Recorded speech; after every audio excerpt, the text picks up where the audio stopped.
Y media group ਵੱਲੋਂ ਤੁਹਾਡੇ ਸਾਰਿਆਂ ਦਾ ਬਹੁਤ-ਬਹੁਤ ਸਵਾਗਤ ਹੈ।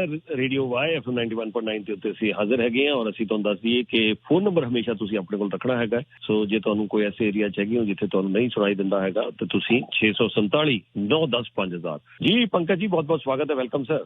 थैंक यू वेरी मच वीर जी। मेरी तरफ सब गुड आफ्टरनून जी। गुड आफ्टरनून जी। सरा जी क्या हाल है? ठीक है, ऑल गुड सर। आप बताएं आप कैसे हैं? बिल्कुल ठीक है जी। पंकज जी ਜਦੋਂ ਖਬਰਾਂ ਚੱਲਦੀਆਂ ਨੇ 10 ਤੋਂ 12 ਤੇ ਉਸ ਤੋਂ ਬਾਅਦ ਗਾਣਾ ਆ ਜਾਂਦਾ ਨਾ ਤਾਂ ਇਦਾਂ ਲੱਗਦਾ ਹੈ ਕਿ ਠੀਕ ਹੈ ਜੀ ਚਲੋ ਹੁਣ ਮਾਹੌਲ ਥੋੜਾ ਹੋਰ ਵਧੀਆ ਹੋ ਗਿਆ। ਬਿਲਕੁਲ ਸਹੀ ਕਹਿ ਰਹੇ ਹੋ ਤੁਸੀਂ।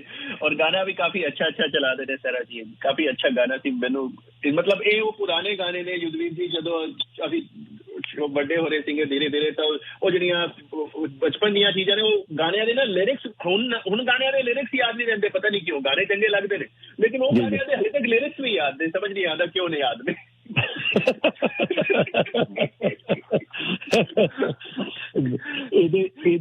ਇਹਦੇ ਚ ਕੋਈ ਦੋ ਰਾਏ ਨਹੀਂ ਹੈ ਤੇ ਮੈਂ ਕਹਿੰਦਾ ਜੀ ਅੱਜ ਕੱਲ ਦੇ ਜਿਹੜੇ ਗਾਣੇ ਆ ਨਾ ਉਹਨਾਂ ਦੇ ਵਾਕਈ ਲਿਰਿਕਸ ਦੇ ਕੋਈ ਮਾਇਨੇ ਵੀ ਨਹੀਂ ਹੁੰਦੇ ਔਰ ਉਹਦੇ ਚ ਮਿਊਜ਼ਿਕ ਜ਼ਰੂਰ ਕਈ ਵਾਰ ਵਧੀਆ ਹੁੰਦਾ ਹੈ ਲੇਕਿਨ ਜਿਹੜੇ ਪੁਰਾਣੇ ਗਾਣੇ ਸੀ ਉਹਨਾਂ ਦਾ ਮਿਊਜ਼ਿਕ ਲਿਰਿਕਸ ਸਾਰਾ ਕੁਝ ਹੀ। और सर मैं युद्धवीर जी मैं थोड़ा डिसएग्री करांगा। पता क्यों? क्योंकि जिसको लिरिक्स सुनते होंगे सी ना उसको तो पूरे इन्वॉल्व सी उन्होंने लिरिक्स के अंदर।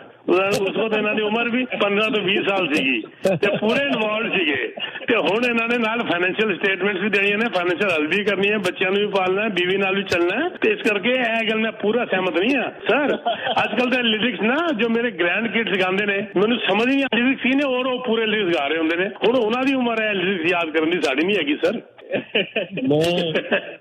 ਬਿਲਕੁਲ ਇਹਦੇ ਨਾਲ ਵੀ ਸਹਿਮਤ ਹੈ। ਵੈਸੇ ਸਰ ਮੈਂ ਤੁਹਾਨੂੰ ਇੱਕ ਇੰਟਰਸਟਿੰਗ ਚੀਜ਼ ਦੱਸਦਾ ਹੈ ਕਿ ਚਲੋ ਗਾਣੇ ਤੇ ਗੱਡੀ ਸਰ ਮੇਰਾ ਵੀ ਨਾ ਦੇਖੋ ਜਦੋਂ ਸਵੇਰੇ ਕਿਤੇ ਅਰਲੀ ਮਾਰਨਿੰਗ ਅਪਾਇੰਟਮੈਂਟ ਹੁੰਦੀ ਹੈ ਨਾ ਤਾਂ ਮੇਰਾ ਇੱਕ ਤਰੀਕੇਕਾਰ ਹੈ ਕਿ ਚਾਹੇ ਸਵੇਰੇ ਮੈਂ ਨਿਕਲ ਰਿਹਾ ਗੱਡੀ 'ਚ, ਦੁਪਹਿਰ ਨੂੰ ਨਿਕਲ ਰਿਹਾ, ਰਾਤ ਨੂੰ ਕੰਮ ਤੋਂ ਵਾਪਸ ਆ ਰਿਹਾ ਤੇ one of the best stress liver ਕਹਿ ਲਓ ਜਾਂ ਜਿਹਨੂੰ ਮੈਂ ਬੜਾ ਇੰਜੋਏ ਕਰਦਾ ਹੈਗਾ ਕਿ ਗਾਣੇ ਜਿਹੜੇ ਨਾ ਉੱਚੀ ਆਵਾਜ਼ ਦੇ ਵਿੱਚ ਗੱਡੀ ਚਲਾ ਕੇ ਆਰਾਮ ਦੇ ਨਾਲ ਸੁਣਨੇ।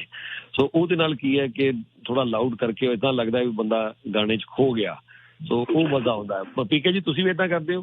ਗਾਣੇ ਸੁਣਦੇ ਹੋ ਗੱਡੀ 'ਚ? ਕਦੀ ਮੇਰਾ ਵੀ ਮੂਡ ਬੜੀ ਤੇਜ਼ ਚਲਾਉਣ ਦਾ ਕਰਦਾ ਸਰ ਜਦ ਮੇਰਾ ਫੇਵਰਟ ਆ ਜਾਂਦਾ ਤੇ ਅਦਰਵਾਈਜ਼ ਜਿਹਨੂੰ ਕਹਿੰਦੇ ਨੇ ਸਲੋ ਪੁਰਾਣੇ ਗਾਣੇ ਬੜੇ ਸਲੋ ਵੋਲਿਊਮ ਦੇ ਉੱਤੇ ਬਹੁਤ ਮਜ਼ਾ ਆਉਂਦਾ ਹੈ। ਔਰ ਮੈਂ ਤੁਹਾਨੂੰ ਇੱਕ ਗ੍ਰੈਂਡ ਕਿਡ ਦੀ ਗੱਲ ਦੱਸ ਰਿਹਾ ਸੀਗਾ ਜਿਹੜਾ ਮੇਰਾ ਵੱਡਾ ਗ੍ਰੈਂਡਸਨ ਹੈਗਾ 14 ਸਾਲ ਦਾ, ਉਹ ਜਿਸ ਵਕਤ ਗਾਣੇ ਗਾਉਂਦਾ ਹੈ ਸਾਨੂੰ ਸਮਝ ਨਹੀਂ ਆਉਂਦੀ ਕਿ ਇਹ ਕਿੱਥੋਂ ਲੈ ਕੇ ਆ ਗਿਆ। ਔਰ ਜੋ ਛੋਟੀ ਸਭ ਤੋਂ ਛੋਟਾ ਜਿਹੜਾ ਮੇਰੀ ਗ੍ਰੈਂਡ ਡਾਟਰ ਜਿਸ 2 ਸਾਲ ਦੀ ਹੈਗੀ ਉਹ ਅਚਾਨਕ ਹੀ ਪੈਰੇ ਲਾਣੇ ਸ਼ੁਰੂ ਕਰ ਦੇਗੀ, ਤੋਤਲੀ ਗੱਲਾਂ ਗਾਣਾ ਸ਼ੁਰੂ ਕਰ ਦੇਗੀ। ਤੇ ਮੈਂ ਪੁੱਛਿਆ ਆਪਣੀ ਵਾਈਫ ਕੋਲ ਕਰ ਕੀ ਰਹੀ ਹੈ? ਉਹ ਕਹਿੰਦੀ ਹੈ ਫਲਾਣਾ ਵਾਲਾ ਗਾਣਾ ਗਾ ਰਹੀ ਹੈ। ਮੈਂ ਕਿਹਾ ਲੈ ਵੀ ਕਮਾਲ ਹੈ। ਉਹਨਾਂ ਦੇ ਵਰਡ ਤੇ ਉਹਨਾਂ ਨੂੰ ਲਿਰਿਕਸ ਯਾਦ ਹੈਗੇ ਤਾਂ ਹੀ ਤਾਂ ਗਾ ਰਹੇ ਨੇ। 2 ਸਾਲ ਦਾ ਬੱਚਾ ਦੱਸੋ ਜਿਹਨੂੰ ਬੋਲਣਾ ਵੀ ਪੂਰੀ ਤਰ੍ਹਾਂ ਨਹੀਂ ਆਉਂਦਾ। ਸਰ ਅੱਜ ਕੱਲ੍ਹ ਬੱਚੇ ਜਿਹੜੇ ਆ ਜੀ YouTube ਤੇ ਆਪਣੇ ਚੈਨਲ ਉਹਨਾਂ ਨੇ ਖੋਲੇ ਹੋਏ ਔਰ ਆਪਣਾ ਉਹਨਾਂ ਨੇ ਸਿਲਸਿਲਾ ਛੇੜਿਆ। ਸਰਾ ਜੀ ਪਤਾ ਨਹੀਂ ਤੁਸੀਂ ਉਹ ਗਾਣਾ ਸੁਣਿਆ ਕਿ ਨਹੀਂ ਸੁਣਿਆ? ਮੈਂ ਉਹ ਗਾਣਾ ਇੱਕ ਹੋਰ ਬੜਾ ਅੱਜ ਕੱਲ੍ਹ ਪੋਪੂਲਰ ਹੋਇਆ, ਮੈਂ ਗੱਡੀ 'ਚ ਅਕਸਰ ਸੁਣਦਾ। ਗਾਣਾ ਬੜਾ ਵਧੀਆ ਹੈ, ਮਿਊਜ਼ਿਕ ਬੜੇ ਸ਼ਾਨਦਾਰ ਹੈ। ਮੈਂ ਜ਼ੋਂਬੀ ਮੂਵੀਜ਼ ਵੀ ਘੱਟ ਹੀ ਦੇਖਦਾ ਪਰ ਉਹ ਗਾਣੇ ਦੇ ਜੇ ਤੁਸੀਂ ਲਿਰਿਕਸ ਧਿਆਨ ਨਾਲ ਸੁਣੋ ਤੇ ਉਹ ਬੰਦਾ ਹੈਰਾਨ ਹੋ ਜਾਂਦਾ ਵੀ ਇਹ ਗਾਣਾ ਚੱਲ ਕੀ ਰਿਹਾ ਪਰ ਮਿਊਜ਼ਿਕ ਇੰਨਾ ਸ਼ਾਨਦਾਰ ਹੈ, ਪੋਪੂਲਰ। ਸਰਾ ਜੀ ਆਪ ਸਰ ਸੌਰੀ ਮੈਂ ਇਹਦੇ ਹੋਰ ਯਾਦ ਆ ਗਈ, ਮੈਂ ਵੀ ਬਾਹਰ ਨਹੀਂ ਆਉਂਦਾ ਬੋਲੇ ਬਗੈਰ। 5 ਸਾਲ ਦਾ ਮੇਰਾ ਗ੍ਰੈਂਡ ਸਨ ਉਹਨੂੰ ਉਹ ਗਾ ਰਿਹਾ ਤੇ ਮੈਂ ਕਹਿ ਰਿਹਾ ਕਿ ਵਾਟ ਯੂ ਆਰ ਸਿੰਗਿੰਗ। ਉਹ ਤੋਂ ਪਤਾ ਕੀ ਹੁੰਦਾ you have to be 5 year old to know these things. ਪਤਾ ਉਹ ਮੈਨੂੰ ਚੈਲੰਜ ਕਰ ਰਿਹਾ ਕਿ ਤੁਹਾਨੂੰ 5 ਸਾਲ ਦਾ ਹੋਣਾ ਪਏਗਾ ਸਮਝਣ ਵਾਸਤੇ ਹੈ। ਤੇ ਦੂਸਰੀ ਉਹਨੂੰ ਜਿਹੜਾ ਪੁੱਛ ਰਹੇ ਸੀ ਕੁਐਸਚਨ ਤੇ ਉਹਦਾ ਆਨਸਰ ਹੈ ਸੀਗਾ ਮੇਰੇ ਗ੍ਰੈਂਡਸਨ ਵੱਲੋਂ ਕਿ you have to be 5 year old to know these things. ਕਿਆ ਬਾਤ। ਚਲੋ ਜੀ ਰੀਅਲ ਸਟੇਟ ਵੱਲ ਵਾਪਸ ਹੋਣੇ ਪਰ ਮੈਂ ਉਹ ਗੱਲ ਕਰ ਰਿਹਾ ਸੀ ਕਿ ਸਰਾ ਜੀ ਪਤਾ ਨਹੀਂ ਪੰਕਜ ਜੀ ਪਤਾ ਨਹੀਂ ਪੀਕੇ ਤੁਸੀਂ ਕਿਸੇ ਨੇ ਸੁਣਿਆ ਕਿ ਨਹੀਂ ਸੁਣਿਆ? Sra ji have you heard the song confetti? Yes sir I have. हाँ जी I've heard that song confetti गाना। एक्चुअली युद्धवीर जी ये अगर आई डोंट नो अगर आप सोशल मीडिया पे इंस्टाग्राम पे अगर देखेंगे रील्स पे ये गाना बहुत चलता है तो it's a very popular song on reels as well. अच्छा रील्स पे मैं कम जाता हूँ, मैं ज्यादा नहीं जाता रील्स पे या मैं इंस्टाग्राम पे भी बहुत रेयरली कभी जाता हूँ। आई डोंट मैं बनाया जरूर है अकाउंट पर ना मैं इंस्टाग्राम पे ना रील्स पे इन पे नहीं जाता। हाँ टिकटॉक आई लाइक टिकटॉक मुझे पसंद है तो बाकी या यूट्यूब से मैं देखता हूँ। मेरा ज्यादा एक्चुअली जो मेरा ज्यादा वक्त है वो मैं क्योंकि ਹੁੰਦਾ ਕਿ ਆਰਟੀਕਲ ਪੜ੍ਹ ਲੈਂਦੇ ਨਾ, ਮੇਰੀ ਰੀਡਿੰਗ ਸਪੀਡ ਠੀਕ ਹੈ ਥੋੜੀ ਜਿਹੀ, ਤੇ ਉਹ ਆਰਟੀਕਲ 'ਚ ਫਟਾਫਟ ਮੋਟੇ ਤੌਰ ਤੇ ਚੀਜ਼ਾਂ ਪਤਾ ਲੱਗ ਜਾਂਦੀਆਂ, ਤੇ ਮੈਂ ਪੜ੍ਹਨ 'ਚ ਜ਼ਿਆਦਾ ਟਾਈਮ ਲਗਾ ਲੈਂਦਾ, ਵੀ ਆਰਟੀਕਲ ਫਟਾਫਟ ਪੜ੍ਹਿਆ, ਹੈਡਲਾਈਨ ਤੋਂ ਦੇਖਿਆ ਵੀ ਜਿਹੜਾ ਆਰਟੀਕਲ ਪਸੰਦ ਆਇਆ, ਚਾਹੇ ਇਕੋਨਮੀ, ਪੋਲੀਟਿਕਸ, ਕੋਈ ਵੀ ਹੈ, ਤੇ ਫਟਾਫਟ ਪੜ੍ਹ ਲਿਆ, ਜਿਹੜੀ ਚੀਜ਼ ਚੰਗੀ ਲੱਗੀ ਉਹ ਮੈਂਟਲ ਨੋਟਸ ਬਣਾ ਲਿਆ, ਅਬਜ਼ਰਵ ਕਰ ਲਈ, ਤੇ ਚਲੋ ਅੱਗੇ। ਤੇ ਇਸ ਕਾਰਨ ਮੈਂ ਇੰਸਟਾਗ੍ਰਾਮ ਔਰ ਰੀਲਸ ਤੇ ਬਹੁਤ ਘੱਟ ਹੈ, ਤੇ ਬਟ ਯਾਰ ਮੈਂ ਗਾਣਾ ਬੜਾ ਇੰਜੋਏ ਕਰਦਾ ਹੈ ਇਹ, ਬਟ ਮੈਂ ਲਿਰਿਕਸ ਜਦੋਂ ਇਹ ਸੋਚਦਾ ਹੈ ਕਿ ਕਨਫੈਟੀ ਦੇ ਲਿਰਿਕਸ ਕੀ ਹੈ, ਤਾਂ ਫਿਰ ਮੈਂ ਸੋਚਦਾ ਜੀ ਕਮਾਲ ਹੈ, ਪਰ ਗਾਣਾ ਮਜ਼ੇਦਾਰ ਹੈ। ਖੈਰ ਅਸੀਂ ਸੈਗਮੈਂਟ ਪੂਰਾ ਕਰ ਲਈਏ, ਸੈਗਮੈਂਟ ਦੇ ਬਾਅਦ ਜੇ ਤੁਸੀਂ ਚਲਾਉਣਾ ਹੈ ਤੇ ਚਲਾ ਸਕਦੇ ਹੋ ਗਾਣਾ, ਤੇ ਪਹਿਲਾ ਸੈਗਮੈਂਟ ਅਸੀਂ ਪੂਰਾ ਪਹਿਲਾਂ ਕਰਾਂਗੇ, ਫਿਰ ਐਂਡ 'ਚ ਗਾਣਾ ਇਹ ਚਲਾ ਦਿਆਂਗੇ। 2 ਗਾਣੇ ਅਸੀਂ ਚਲਾਉਂਦੇ ਹਾਂ 12 ਵਜੇ ਵਾਲੇ ਸ਼ੋਅ ਦੇ ਵਿੱਚ, ਇੱਕ ਸ਼ੁਰੂਆਤ ਦੇ ਵਿੱਚ ਗਾਣਾ ਹੁੰਦਾ ਔਰ ਇੱਕ ਗਾਣਾ ਵਿੱਚ ਅਸੀਂ ਪਲੇ ਕਰਦੇ ਹਾਂ, ਫਿਰ 2 ਵਜੇ ਤੋਂ ਬਾਅਦ ਤੁਹਾਨੂੰ ਪਤਾ ਗੀਤ ਸੰਗੀਤ ਦੀ ਪੂਰੀ ਮਹਿਫਿਲ ਲੱਗਦੀ ਹੈ।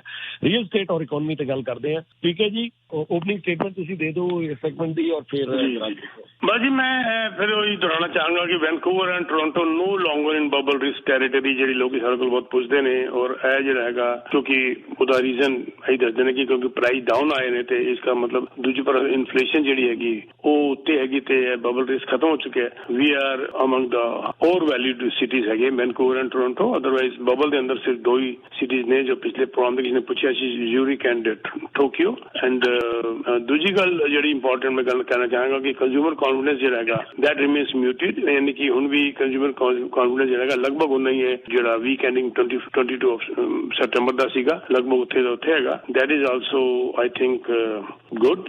ਕੌਨਫੀਡੈਂਸ ਜਿਹੜਾ ਘੱਟ ਤੋਂ ਘੱਟ ਥੱਲੇ ਨਹੀਂ ਜਾਣਾ ਚਾਹੀਦਾ, ਮਿਊਟਿਡ ਹੈਗਾ, ਦੈਟਸ ਗੁੱਡ ਨਿਊਜ਼ ਜੀ। ਠੀਕ ਹੈ ਜੀ ਪੰਕਜ ਜੀ। ਜੀ ਬਿਲਕੁਲ ਜੀ, ਮੈਂ ਸਿਰਫ ਮੈਂ ਵੀ ਦੁਹਰਾ ਦੇਣਾ ਕਿਉਂਕਿ ਸੇਮ ਚੀਜ਼ ਕਾਫੀ ਐਨਕਰੇਜਿੰਗ ਰਿਪੋਰਟ ਸਾਨੂੰ ਸਾਡੀ ਇਕੋਨਮੀ ਤੋਂ ਮਿਲ ਰਹੀਆਂ ਨੇ, ਕਿਉਂਕਿ ਬੈਂਕ ਆਫ ਕੈਨੇਡਾ ਉਹਨੂੰ ਸਲੋ ਡਾਊਨ ਕਰਨਾ ਚਾਹ ਰਿਹਾ ਸੀਗਾ ਔਰ ਸਲੋ ਡਾਊਨ ਦਿਖਣਾ ਸ਼ੁਰੂ ਹੋ ਗਿਆ ਹੈ।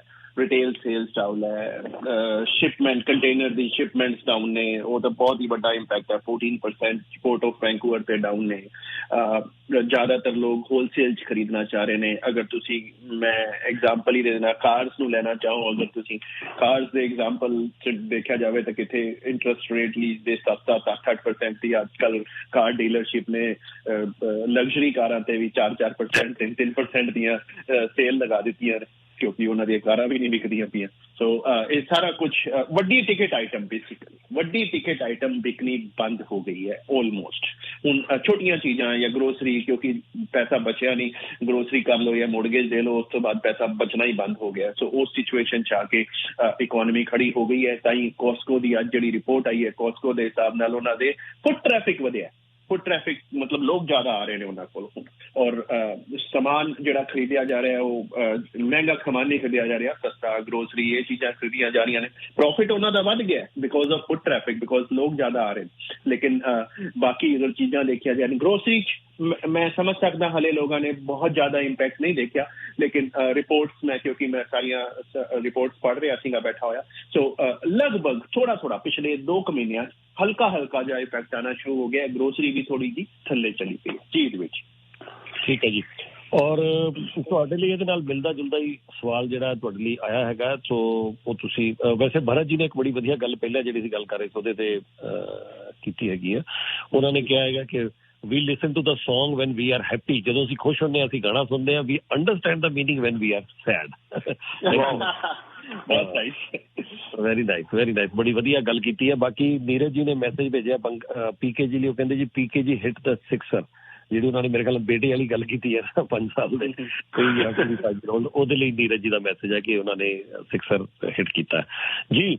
ਪੰਕਜ ਜੀ ਤੁਹਾਡੇ ਲਈ ਸਵਾਲ ਹੈ ਰਜਿੰਦਰ ਸਾਹਿਬ ਦਾ, we please ask Pankaj ji, country here, business here, people are here, ਵੀ ਕੰਟਰੀ ਹੈਗੀ ਆ, ਬਿਜ਼ਨਸ ਵੀ ਹੈ, ਲੋਕ ਵੀ ਹੈ, where is the money to run the country, who are the people who are taking all the money, hard working people are suffering। ਹਾਂਜੀ ਦੱਸੋ ਜੀ। ਕਹਿੰਦੇ ਜੀ ਦੇਖੋ, ਬਿਲਕੁਲ ਮੈਂ 100% ਐਗਰੀ ਕਰਦਾ ਸਰ ਇਹਨਾਂ ਨਾਲ, ਕਿਉਂਕਿ ਇਸ ਵੇਲੇ ਹੁੰਦਾ ਕੀ ਹੈ, ਜਦੋਂ ਅਸੀਂ ਖੁਦ ਸਫ਼ਰ ਕਰਨਾ ਸ਼ੁਰੂ ਕਰਦੇ ਹਾਂ ਤਾਂ ਸਾਨੂੰ ਲੱਗਦਾ ਸਾਰਾ ਹੀ ਸਾਡੇ ਤੋਂ ਸਾਰਾ ਕੁਝ ਲੈ ਲਿੱਤਾ ਗਿਆ। ਲੇਕਿਨ ਅਗਰ ਅਸੀਂ ਬ੍ਰੌਡਵੇ ਤੋਂ ਉੱਪਰੋਂ ਦੇਖੀਏ, ਅਗਰ ਅਸੀਂ ਡਰੋਨ ਉਡਾਈਏ ਆਪਦੇ ਉੱਪਰ, ਤਾਂ ਜਿਹੜਾ ਤੁਸੀਂ ਬਾਕੀ ਸਾਰੇ ਲੋਕ ਦੇਖੋਗੇ ਤਾਂ ਇਹ ਸਿਚੁਏਸ਼ਨ ਇਸ ਤਰ੍ਹਾਂ ਦੀ ਨਹੀਂ ਹੈਗੀ। ਹਰ ਕੋਈ ਟਾਈਟ ਹੈ, ਮੈਂ ਸਮਝ ਸਕਦਾ ਇਸ ਵੇਲੇ। ਜਿਹੜੇ ਵੱਡੇ ਵੀ ਕਮਾ ਰਹੇ ਨੇ, ਮਤਲਬ ਇਹ ਜਾਣੀ ਹੈ ਕਿ ਜਿਹੜੇ ਜ਼ਿਆਦਾ ਕਮਾਉਂਦੇ ਨੇ ਉਹ ਟਾਈਟ ਨਹੀਂ ਹੈ, ਉਹਨਾਂ ਨੂੰ ਵੀ ਟਾਈਟਨੈਸ ਦਿਖਦੀ ਪਈ ਹੈ ਮਾਰਕੀਟ 'ਚ, ਕਿਉਂਕਿ ਉਹਨਾਂ ਦਾ ਬਿਜ਼ਨਸ, ਕਿਉਂਕਿ ਅਗਰ ਉਹ ਵੱਡੇ ਕਮਾ ਰਹੇ ਨੇ ਤਾਂ ਉਹਨਾਂ ਦਾ ਉਹ ਬਿਜ਼ਨਸ 'ਚ ਨੇ, ਉਹਨਾਂ ਦੇ ਬਿਜ਼ਨਸ ਟਾਈਟ ਹੋਣੇ ਸ਼ੁਰੂ ਹੋ ਗਏ ਨੇ। ਮੈਂ ਆਪਣੇ ਫੀਲਡ ਦਾ ਐਗਜ਼ਾਮਪਲ ਦੇ ਦੇਣਾ, ਜਿਹੜੇ ਆਪਣੇ ਪੰਜਾਬੀ ਭਾਈ ਬਹੁਤ ਸਾਰੇ ਟਰਾਂਸਪੋਰਟ ਇੰਡਸਟਰੀ 'ਚ ਨੇ, ਜਿਹੜੇ ਟਰਾਂਸਪੋਰਟ ਕੰਪਨੀਆਂ ਵੀ ਚਲਾ ਰਹੇ ਨੇ, ਜਿਨ੍ਹਾਂ ਦੇ 500 ਟਰੱਕ 1000 ਟਰੱਕ ਚੱਲ ਰਹੇ ਨੇ, ਉਹਨਾਂ ਨੂੰ ਵੀ ਪਿੰਚ ਫੀਲ ਹੋ ਰਿਹਾ ਹੈ, ਉਹਨਾਂ ਨੂੰ ਵੀ ਪਤਾ ਚੱਲ ਰਿਹਾ ਕਿ ਇਕੋਨਮੀ, ਲੇਕਿਨ ਯੈਸ ਉਹਨਾਂ ਕੋਲ ਹਾਲੇ ਵੀ ਕੰਮ ਹੈਗਾ ਹੈ, ਪੈਸਾ ਹੈਗਾ ਹੈ, ਉਹ ਆਪਦਾ ਕੰਮ ਚਲਾ ਪਾ ਰਹੇ ਨੇ, ਲੇਕਿਨ ਜਿਨ੍ਹਾਂ ਕੋਲ ਬਿਲਕੁਲ ਪੈਸਾ ਖਤਮ ਹੋ ਰਿਹਾ ਉਹ ਇਹ ਸੋਚ ਰਹੇ ਨੇ ਕਿ ਯੈਸ ਸਾਰਿਆਂ ਦੇ ਹਾਲਾਤ ਇਹ ਨੇ, ਕਿਵੇਂ ਕੰਟਰੀ ਚੱਲੇਗੀ। ਨਹੀਂ ਸਰ, ਇਸ ਵੇਲੇ ਸਾਡੀ ਕੰਟਰੀ ਚੱਲ ਰਹੀ ਹੈ ਔਰ ਅੱਛੀ ਖਾਸੀ ਸਿਚੁਏਸ਼ਨ 'ਚ ਹੈਗੀ ਹੈ ਜੀ, ਕੋਈ ਗੱਲ ਨਹੀਂ ਹੈਗੀ, ਲੇਕਿਨ ਯੈਸ ਪੈਸਾ ਤੁਹਾਡੇ ਤੋਂ ਬਾਹਰ ਖਿੱਚਿਆ ਜਾ ਰਿਹਾ। ਅਸੀਂ ਸਲੋ ਡਾਊਨ ਕਰਨ ਦੀ ਕੋਸ਼ਿਸ਼ ਕਰ ਰਹੇ ਹਾਂ ਇਕੋਨਮੀ 'ਚ। ਰਿਟੇਲ ਸੇਲ ਹਲੇ ਵੀ ਵਧੀਆ ਨੇ। ਅੱਜ ਕਾਸਕੋ ਦੀ ਜਿਹੜੀ ਮੈਂ ਵਾਰ-ਵਾਰ ਗੱਲ ਕਰ ਰਿਹਾ ਰਿਪੋਰਟ ਆਈ ਹੈ, ਉਹਨਾਂ ਦਾ ਪ੍ਰੋਫਿਟ ਵਧਿਆ ਹੈ because people are reaching more there. So ਇਹ ਜੀ ਚੀਜ਼ ਨਹੀਂ ਹੈਗੀ। ਹਲੇ ਵੀ ਏਅਰ ਕੈਨੇਡਾ ਦੀਆਂ ਫਲਾਈਟਾਂ ਸਾਰੀਆਂ ਬੁੱਕ ਜਾ ਰਹੀਆਂ ਨੇ। ਤੁਸੀਂ ਟਰੈਵਲ ਕਰ ਰਹੇ ਹੋ, ਅਗਰ ਕਿਸੇ ਕੋਲ ਪੈਸਾ ਨਾ ਹੋਵੇ ਤਾਂ ਸਭ ਤੋਂ ਪਹਿਲੀ ਚੀਜ਼ ਜਿਹੜੀ ਹੁੰਦੀ ਹੈ ਉਹ ਟੂਰਿਜ਼ਮ, ਸਾਈਟ ਸੀਇੰਗ, ਇਹ ਚੀਜ਼ਾਂ ਬੰਦ ਹੁੰਦੀਆਂ ਨੇ। ਹੋਟਲ ਇੰਡਸਟਰੀ ਨੂੰ ਇਫੈਕਟ ਆਉਂਦਾ ਹੈ, ਟਰਾਂਸਪੋਰਟ ਇੰਡਸਟਰੀ ਨੂੰ ਇਫੈਕਟ ਆਉਂਦਾ ਹੈ, ਕਿਉਂਕਿ ਇਹ ਚੀਜ਼ਾਂ ਆਉਣੀਆਂ ਜਾਣੀਆਂ ਬੰਦ ਹੁੰਦੀਆਂ ਨੇ। ਕੰਜ਼ਿਊਮਰ ਜਿਹੜਾ ਹੈ ਖਰਚਣਾ ਬੰਦ ਕਰਦਾ ਹੈ। ਸੋ ਅਗਰ ਐਂਟਰਟੇਨਮੈਂਟ ਤੇ ਪੈਸਾ ਖਰਚ ਹੋ ਰਿਹਾ ਇਸ ਵੇਲੇ ਤਾਂ ਇਸ ਦਾ ਮਤਲਬ ਇਹ ਮੰਨ ਕੇ ਚੱਲੋ ਹਲੇ ਵੀ ਕੰਟਰੀ ਦੀ ਇਕੋਨਮੀ 'ਚ ਸਟਰੈਂਥ ਹੈਗੀ ਹੈ ਜੀ ਇਹਦੇ ਵਿੱਚ। ठीक है जी। गिरीश जी तुसी आउंदे रहो। Girish ji please go ahead sir. Hello जी, पंकज जी और सवाल जी, नमस्कार जी। नमस्कार। आज आपने सुबह वाला प्रोग्राम सुना था या नहीं जी? नहीं सुना होगा आपने ना। मैं तो कहता हूँ 7-8 साल में वो इतना बढ़िया प्रोग्राम था। जो हम बातें यहाँ पे ना इकोनॉमी, रियल एस्टेट की बात करते हैं, वो सारा आज यहाँ पे चिट्ठा खोल दिया युधिष्ठिर जी ने। मैंने तो उनको ये भी वादा कर दिया कि अगर मेरे को रिकॉर्डिंग दे दो तो मैं तो तैयार हूँ। मैं अपनी खर्चे पे, अपने टाइम से काम छोड़ के मैं तो टूडू साहब के दरवाजे पे बैठ के इनको सुनाऊं ये रिकॉर्डिंग और इसका मतलब समझा दूं अगर उनको थोड़ी बहुत नहीं समझ में आता जी। इससे पहले तो ये कहना चाहता हूँ जी मैं। फिर अगले वेरी नाइस। हाँ जी, वो इतना अभी thank you for the time. आप सुनो जी, ये देश का चिट्ठा खोला है, क्या हालत है यहाँ पे जो हम हर हफ्ते यहाँ पे बात करते हैं। एनीवे सबब मुंगा जी ये बताइए, ये यूएस जो है वहाँ पे हर 2 महीने में खबर रहती है कि उस भट्टा बैठने वाला है, सरकार का पैसा नहीं है और वहाँ पे बांटे जा रहे हैं। तो ये बात ठीक है? वहाँ चोरी चकारी हो रही है, हाँ, सरकार के पास पैसा नहीं है, पता नहीं अगले महीने तनख्वाह मिलेगी नहीं मिलेगी लोगों को, तो फिर ये वहाँ पे बांटने का कोई फायदा नजर आता है आपको? ये कहना चाहता हूँ जी पहले तो। मैं सॉरी बांटने का क्या फायदा, मत समझा नहीं, क्या बांटने का फायदा? हाँ, यूक्रेन को हथियार करके बांट रहे हैं ना, वहाँ पे लड़ाई कराए जा रहे हैं, है ना? देखो ये एक चीजें जब हम पॉलिटिकल चीजें घुसाते हैं, उनके रीजन बहुत अलग होते हैं। इकोनॉमी में हम घुसाना शुरू कर रहे हैं उसको, ठीक है, वो चीजें ही अलग है। वो अगर आप ब्रॉड वे से देखोगे तो वो ये करना चाह रहे हैं ये सारी कंट्रीज की एक बंदा खड़ा ना होता चला जाए, क्योंकि एक उसका नहीं है ना। पहले उसने क्राइमिया ले लिया, अब यूक्रेन लेना चाह रहा है, उसके बाद वो पोलैंड, पता नहीं और कई कंट्रीज पे आएगा, स्वीडन पे आएगा, नॉर्वे पे आएगा। सो आप उस एक शैतान को बंद करना चाह रहे हो वहां पे, ठीक है। सो वो एक चीज, लेकिन खड़ा भी उन्होंने किया ये भी एक प्रॉब्लम है। तो ये सारी पॉलिटिकल चीजें हैं जो मैं नहीं डिस्कस करना चाहूंगा रेडियो पे बैठ के। हम इकोनॉमी पे रहें तो ज्यादा बेटर है। ठीक है जी, चलो इकोनॉमी की बात करते हैं। अच्छा मुगा साहब, देखिए देश की हालत ये है कि हमारा जो एयरपोर्ट है यहाँ का वो नीचे से 2nd नंबर पे आया है ना। हाँ जी बिल्कुल। पैसा तो है नहीं, है ना जी। वहाँ पे LRT का ये हाल है, सब कुछ हाल है। तो ये सब पैसा जा किधर रहा है, मेरे को ये समझ में नहीं आता। अब 15, 20, 25, 30 साल पहले भी यहाँ पे वो दूध की नदियाँ बहती थी, सुना है। तो वो तो कहाँ गई, नदियाँ सब सूख गई, वो पैसा किधर जा रहा है? ये पहला सवाल ये है। बिल्कुल आप सही कह रहे हैं, 100% एग्री करता हूँ। ये मैं आज से 2-3 महीने पहले ही मैं अपनी वाइफ से बात कर रहा था। मैंने सोचा ये बार हम जैसे ही जा रहे थे हाईवे पे, मैंने कहा ये 401 पता नहीं कब का बना हुआ है, क्यूडम उस जमाने में पैसा था, इन्होंने हाईवे बना दिए, अभी कुछ भी नहीं कर पा रहे हैं। अभी तो एक LRT खींचने में इनको इतने टाइम लग जाते हैं और इतना बिलियन चाहिए। सर देखिए, ये तो मान के चलें कि नालायकी तो है। हमने कितनी बार रिपोर्टें पढ़ी हैं, एक पता नहीं आज से कोई 4-5 साल 6 साल पहले की बात है, कुछ 4 साल बड़ी न्यूज थी टोरंटो स्टार की एक बोर्ड में, कहीं कोई भी एजुकेशन बोर्ड में टांगने का, एक पेंटिंग टांगने का भी $900 लगा हुआ था। सो लाइक है तो सही, चीजें तो है जो हमें सही करनी है, लेकिन ये पॉलिटिकल विल चाहिए ना, हमें लोग ऐसे चूज करके भेजने चाहिए ना वहाँ पे, वो सारा कुछ हमारे पे आ जाता है गिरीश जी वहाँ पे। कि हम जब चूज करने की बात करते हैं ना, तो हम सिर्फ ये देखते हैं कौन सी पार्टी की हो, भी की बार इस पार्टी को जिताना है, कोई भी खड़ा हो, कोई भी खड़ा हो, आपको कोई मतलब नहीं है। तो ये आप फिर से पॉलिटिकल जा रहे हैं, तो हमें अपने पे दोष ले लेना चाहिए इस चीज का कि हम लोग ऐसे भेज रहे हैं वहाँ। ओके, ठीक है। अच्छा, अगला सवाल मोगा साहब, ये जैसे ये जिन लोगों ने बोरो किया हुआ है ना करने इन्वेस्ट करने के लिए, अब वो अगर ऐसा हो सकता है कि कैसे कैलकुलेट डिसीजन लिया जाए कि एक मान ले किसी के पास TFSA में पैसा है, वो वहां से निकाल के इस कर्जे को पूरा कर दे। TFSA तो अगले साल कौन सा कुंभ का मेला 14 साल बाद आएगा, अगले साल फिर वो लिमिट बन जाएगी। तो मतलब मेरे पॉइंट ये है कि वहां से निकाल के इस कर्जे को पूरा करते जाए, वो कैसे डिसाइड किया जाए? कौन सा कर्जा सर? जो उन्होंने लोन लेके इन्वेस्ट किया हुआ है, बोरो करके इन्वेस्ट किया हुआ बाजार में। आपने बोरो करके कहीं इन्वेस्ट किया हुआ है? यस। सर आप मेरे साथ आके बैठिए, और मैं ये हमेशा बोल चुका हूँ, मेरे ख्याल युद्धवीर जी के साथ, जब से युद्धवीर जी के साथ हूँ मैं, पता नहीं 15-20 साल हो चुके हैं, गिनना भी बंद कर दिया हमने। अब मैंने आज तक किसी को लोन देके इन्वेस्ट नहीं करवाया, और मैं ये हमेशा बोलता रहता हूँ यहाँ पे बैठे हुए कि प्लीज नहीं करो, मेरे पास आगे बैठो, मैं समझाता हूँ कैसे बनाना है। अगर आपको कोई लोन लेके इन्वेस्ट करवा रहा है तो कहीं ना वो गलत हो रहा है सर। वो तो हम भी बोलते हैं हमेशा, बारो करके इन्वेस्ट करना इज ए स्पेकुलेशन। बारो करके मेरी जिंदगी में मैंने कभी किसी को बोरो करके इन्वेस्ट नहीं, मॉर्गेज लेके आप घर ले रहे हैं, that's a different story, because आप एसेट बाय कर रहे हैं आपने। लेकिन बोरो करके वापस उसको मार्केट में फेंकना, तो आपके पास जो एडवाइजर है ना, बड़ा जबरदस्त होना चाहिए, जो उसको नॉलेज हो, जो डेली को उसको मॉनिटर करता रहे। अगर अदरवाइज कुछ नहीं है, आप मेरे पास आके आपको बैठना पड़ेगा सर, मैं इंडिविजुअल जवाब नहीं दे सकता। आप मेरे पास आइए, मैं समझाऊंगा आपको बैठ के कैसे करना है, कैसे उससे बाहर जाना है। ठीक, हेलो, थैंक यू। हाँ जी, thank you so much. Thank you. Hello sorry sir, एक क्वेश्चन और है जी, वो भूल गया। वो सबरवाल जी से क्वेश्चन है ये। जी सर। डेवलपर और बिल्डर में क्या फर्क है? दोनों एक ही चीज है या अलग अलग चीज? नहीं सर, डेवलपर वो है, जैसे मैं हूँ, मैं एक जगह पर, ये आपका जो क्वेश्चन है ना सर, आपने पिछली बार क्वेश्चन किया था वो 5% वाला पर्पस बिल्ड रेंटल का। नहीं सर, अगला क्वेश्चन पीके जी मैं तुम पूछ रहा हूँ, वो है क्वेश्चन, पहले इन्हों का जवाब दे दो फिर क्वेश्चन। अच्छा, डेवलपर वो है, जैसे मैं हूँ, मैं चाहता हूँ कि मेरे पास एक जमीन है और जमीन के ऊपर मैं एक 50 स्टोरी बिल्डिंग बनवाना चाहता हूँ, तो मैं डेवलपर हो गया, और मैंने आपको, आपकी कंस्ट्रक्शन कंपनी है, और मैंने आपको बोला कि आप बिल्ड करो यहाँ पर मेरी जमीन के ऊपर बनाओ, और मैं आपसे एग्रीमेंट कर लेता हूँ, और मैं आपसे जिसे कहते हैं, जैसे आता है आपकी कोटेशन आती है और मैं एग्री करता हूँ, तो आप बिल्डर हो गए और मैं डेवलपर हो गया। ज्यादातर हम लोग डेवलपर को बिल्डर के नाम से बोलते रहते हैं, एक्चुअली दोनों में फर्क है। मैं डेवलपर हो गया, मैं बनवा रहा हूँ, और आप बिल्डर हैं, आप बना रहे हैं। नहीं तो उसको बेचेगा कौन जी? बेचेगा कौन? हाँ जी, वो मतलब हाँ, जैसे मान लीजिए आप बिल्डर हैं, आपसे मेरा कांटेक्ट हुआ, सपोज करिए, चलो मैं इसको छोटे में लेता हूँ, मान लीजिए मैंने आपसे एक 5 स्टोरी की बिल्डिंग बनाई, 5 यूनिट की बिल्डिंग बनाई, चलो, और आपने बना के उसको बोला जी ये इसकी टोटल लागत आई है 3 मिलियन, उसके ऊपर वो मेरे को जो इनवॉइस देगा उसके पर वो GST HST लगा के, HST पूरी लगा के मुझे देगा, और फिर वो उसकी इनवॉइस के हिसाब से मेरी वो कंस्ट्रक्शन कॉस्ट आ जाएगी, one of the construction cost, not full construction cost, उसके अलावा और भी बड़ी कॉस्ट आती है। तो इसका मतलब जो डेवलपर हो गया वो प्रॉपर्टी उसकी होगी, वही बेचेगा ना मुझे? हाँ, बिल्कुल। तो बिल्डर का काम है सिर्फ बना के छोड़ देना, जैसे अब बना के जिसने इसको कॉन्ट्रैक्ट दिया, जैसे हम लोग कॉन्ट्रैक्टर लाते हैं घर के अंदर सर, लैंडस्केपिंग के लिए, इसके लिए, उसके लिए। जी। अच्छा, धन्यवाद, thank you so much, thank you. हाँ जी, अगली कॉल ਤੇ ਜਾਣ ਤੋਂ ਪਹਿਲਾਂ ਤਾਰਿਕ ਸਾਹਿਬ ਤੁਹਾਡੀ ਕੋਲ ਅਗਲੀ ਮੈਂ ਪੀਕੇ ਜੀ ਤੁਹਾਨੂੰ ਸਵਾਲ ਪੁੱਛਣਾ ਚਾਹਾਂਗਾ ਕਿ ਉਹ ਪਿਛਲੇ ਹਫਤੇ ਦੀ ਗੱਲ ਹੋਈ ਸੀਗੀ, ਗਰੀਸ਼ ਜੀ ਨੇ ਪੁੱਛਿਆ ਸੀਗਾ ਕਿ ਜਿਹੜਾ ਅਸੀਂ ਪਰਪਸ ਕੀ ਹੈਗਾ ਜਦੋਂ ਅਸੀਂ ਬਿਲਡ ਕਰਦੇ ਹਾਂ ਰੈਂਟਲਸ, ਜਿਹਦੇ ਉੱਤੇ ਕਿ 5% ਦਾ GST ਐਗਜ਼ੈਂਪਟ ਕੀਤੀ ਹੈ ਨਾ ਫੈਡਰਲ ਸਰਕਾਰ ਨੇ।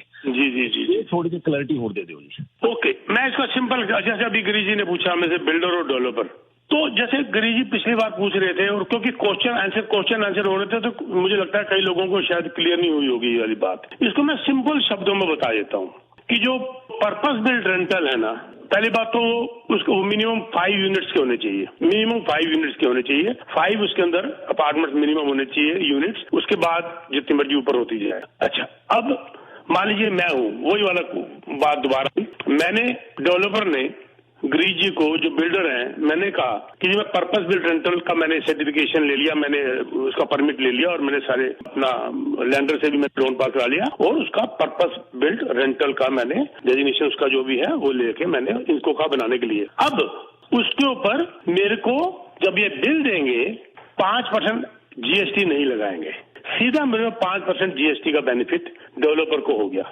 मेरे को हो गया।